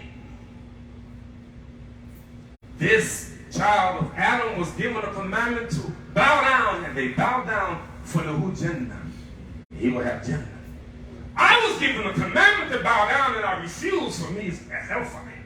Crying, Shaitan, he's a witness. You have doubt about this thing? Are you kidding me? The only way that you can sustain doing what you do is your belief in Allah subhanahu wa ta'ala, and your belief in the promise of Allah Yawm al-Akhir. So Imam, I commend you for a job well done. all of you, the volunteers who do this for free. You don't get paid. May Allah subhanahu wa ta'ala reward you. And all I can say is, Imam, keep it up. Assalamu alaikum wa rahmatullahi wa barakatuh. And thank you, Dr. Amin. The hospital called him, but he wouldn't be around us so much. People just had to take an aspirin and wait for the doctor. Our program, our meeting is over, but I have one more guest speaker. I'm going to say a few words, a representative from CARE. But before we make the dua, before Billy come up now, but before Billy makes his couple of statements regarding CARE, and we start the dua, Hussaina, along with a couple of sisters, organized family outing cookout at our property. It's going to be about 4 o'clock today. We go over there. Those of you here within the sound of my voice, except those in Africa and Kuwait, we have trouble getting here on time. But everyone in here is invited. Please come by and grab something, and we'll probably we'll be praying Salat al-Asr on my property in Shalat al-Island. But before we make dua, I'd like to ask Brother Billy to make a few statements about CARE. Assalamu alaikum. I want to first thank Imam for not only the beautiful community, but putting me after Imam Siraj. So alaikum everyone. My name is William White. I'm the director of the CARE Houston office. For those of you that aren't familiar with CARE, CARE is the Council on American Islamic Relations. We're the largest Muslim civil rights group in the country. Alhamdulillah. We have the privilege of serving you all, the Muslim community, and any civil rights complaints that you might need. So a couple examples of that: if you're facing discrimination at work, your boss isn't allowing you time for salah, if you are being discriminated against by TSA when you go to the airport or when you come back into the country, or what is more common in the city, unfortunately, if you have been harassed by the FBI or law enforcement, we handle all of these cases, alhamdulillah, and we do so for free, with no charge to you. So if you know someone, or if someone in your family or you have faced any of these problems, please don't hesitate to reach out. As well, we do have some work in the TDCJ wherein we assist people that aren't being allowed to fast, that are being given pork in prison, things like that. So please do contact CARE. We're here to serve you. And even if you call to say, hey, we have no problems this week, alhamdulillah, I'm okay with that. As long as I'm okay, may Allah reward you for all that you do. And just before we... Yes. And just before we make dua, somebody locate Brother Abdul Tawwab. I want him to call the adhan as soon as we make the dua. Make sure he gets to the microphone. There's another brother here who I want everybody to at least meet if you haven't met him. Brother Salah, stand up for a minute, please. Brother Salah, he may seem insignificant, but he's really the brother who helped to mastermind the original purchase of this masjid. He'll tell you it was a crazy deal, but it was only by Allah's plan. It had nothing to do with me or him, but it was Allah's decree, you know. But he used his savvy and we worked the deal, and he's also helping us to get the paperwork straight for the property next door that we're getting ready to acquire, inshallah, the island. We have a lot of work to do, you know, on that. So may Allah bless you, brother, and may Allah bless you and your family. Now we'd like to make dua, and then Brother Abdul Tawwab, is he in position to call the adhan? Yes, sir, he's blocking me right now. Okay, so now we like to end our meeting with Salat al-Asr. Those of you who have memorized it, you can recite it with me. If you haven't, just say it in your heart. Bismillah ar-Rahman ar-Rahim wal-Asr. Inna al-insana lafi khusr illa alladhina amanu wa amilu salihat wa tawassaw bil haqq wa tawassaw bis sabr. Assalamu alaikum.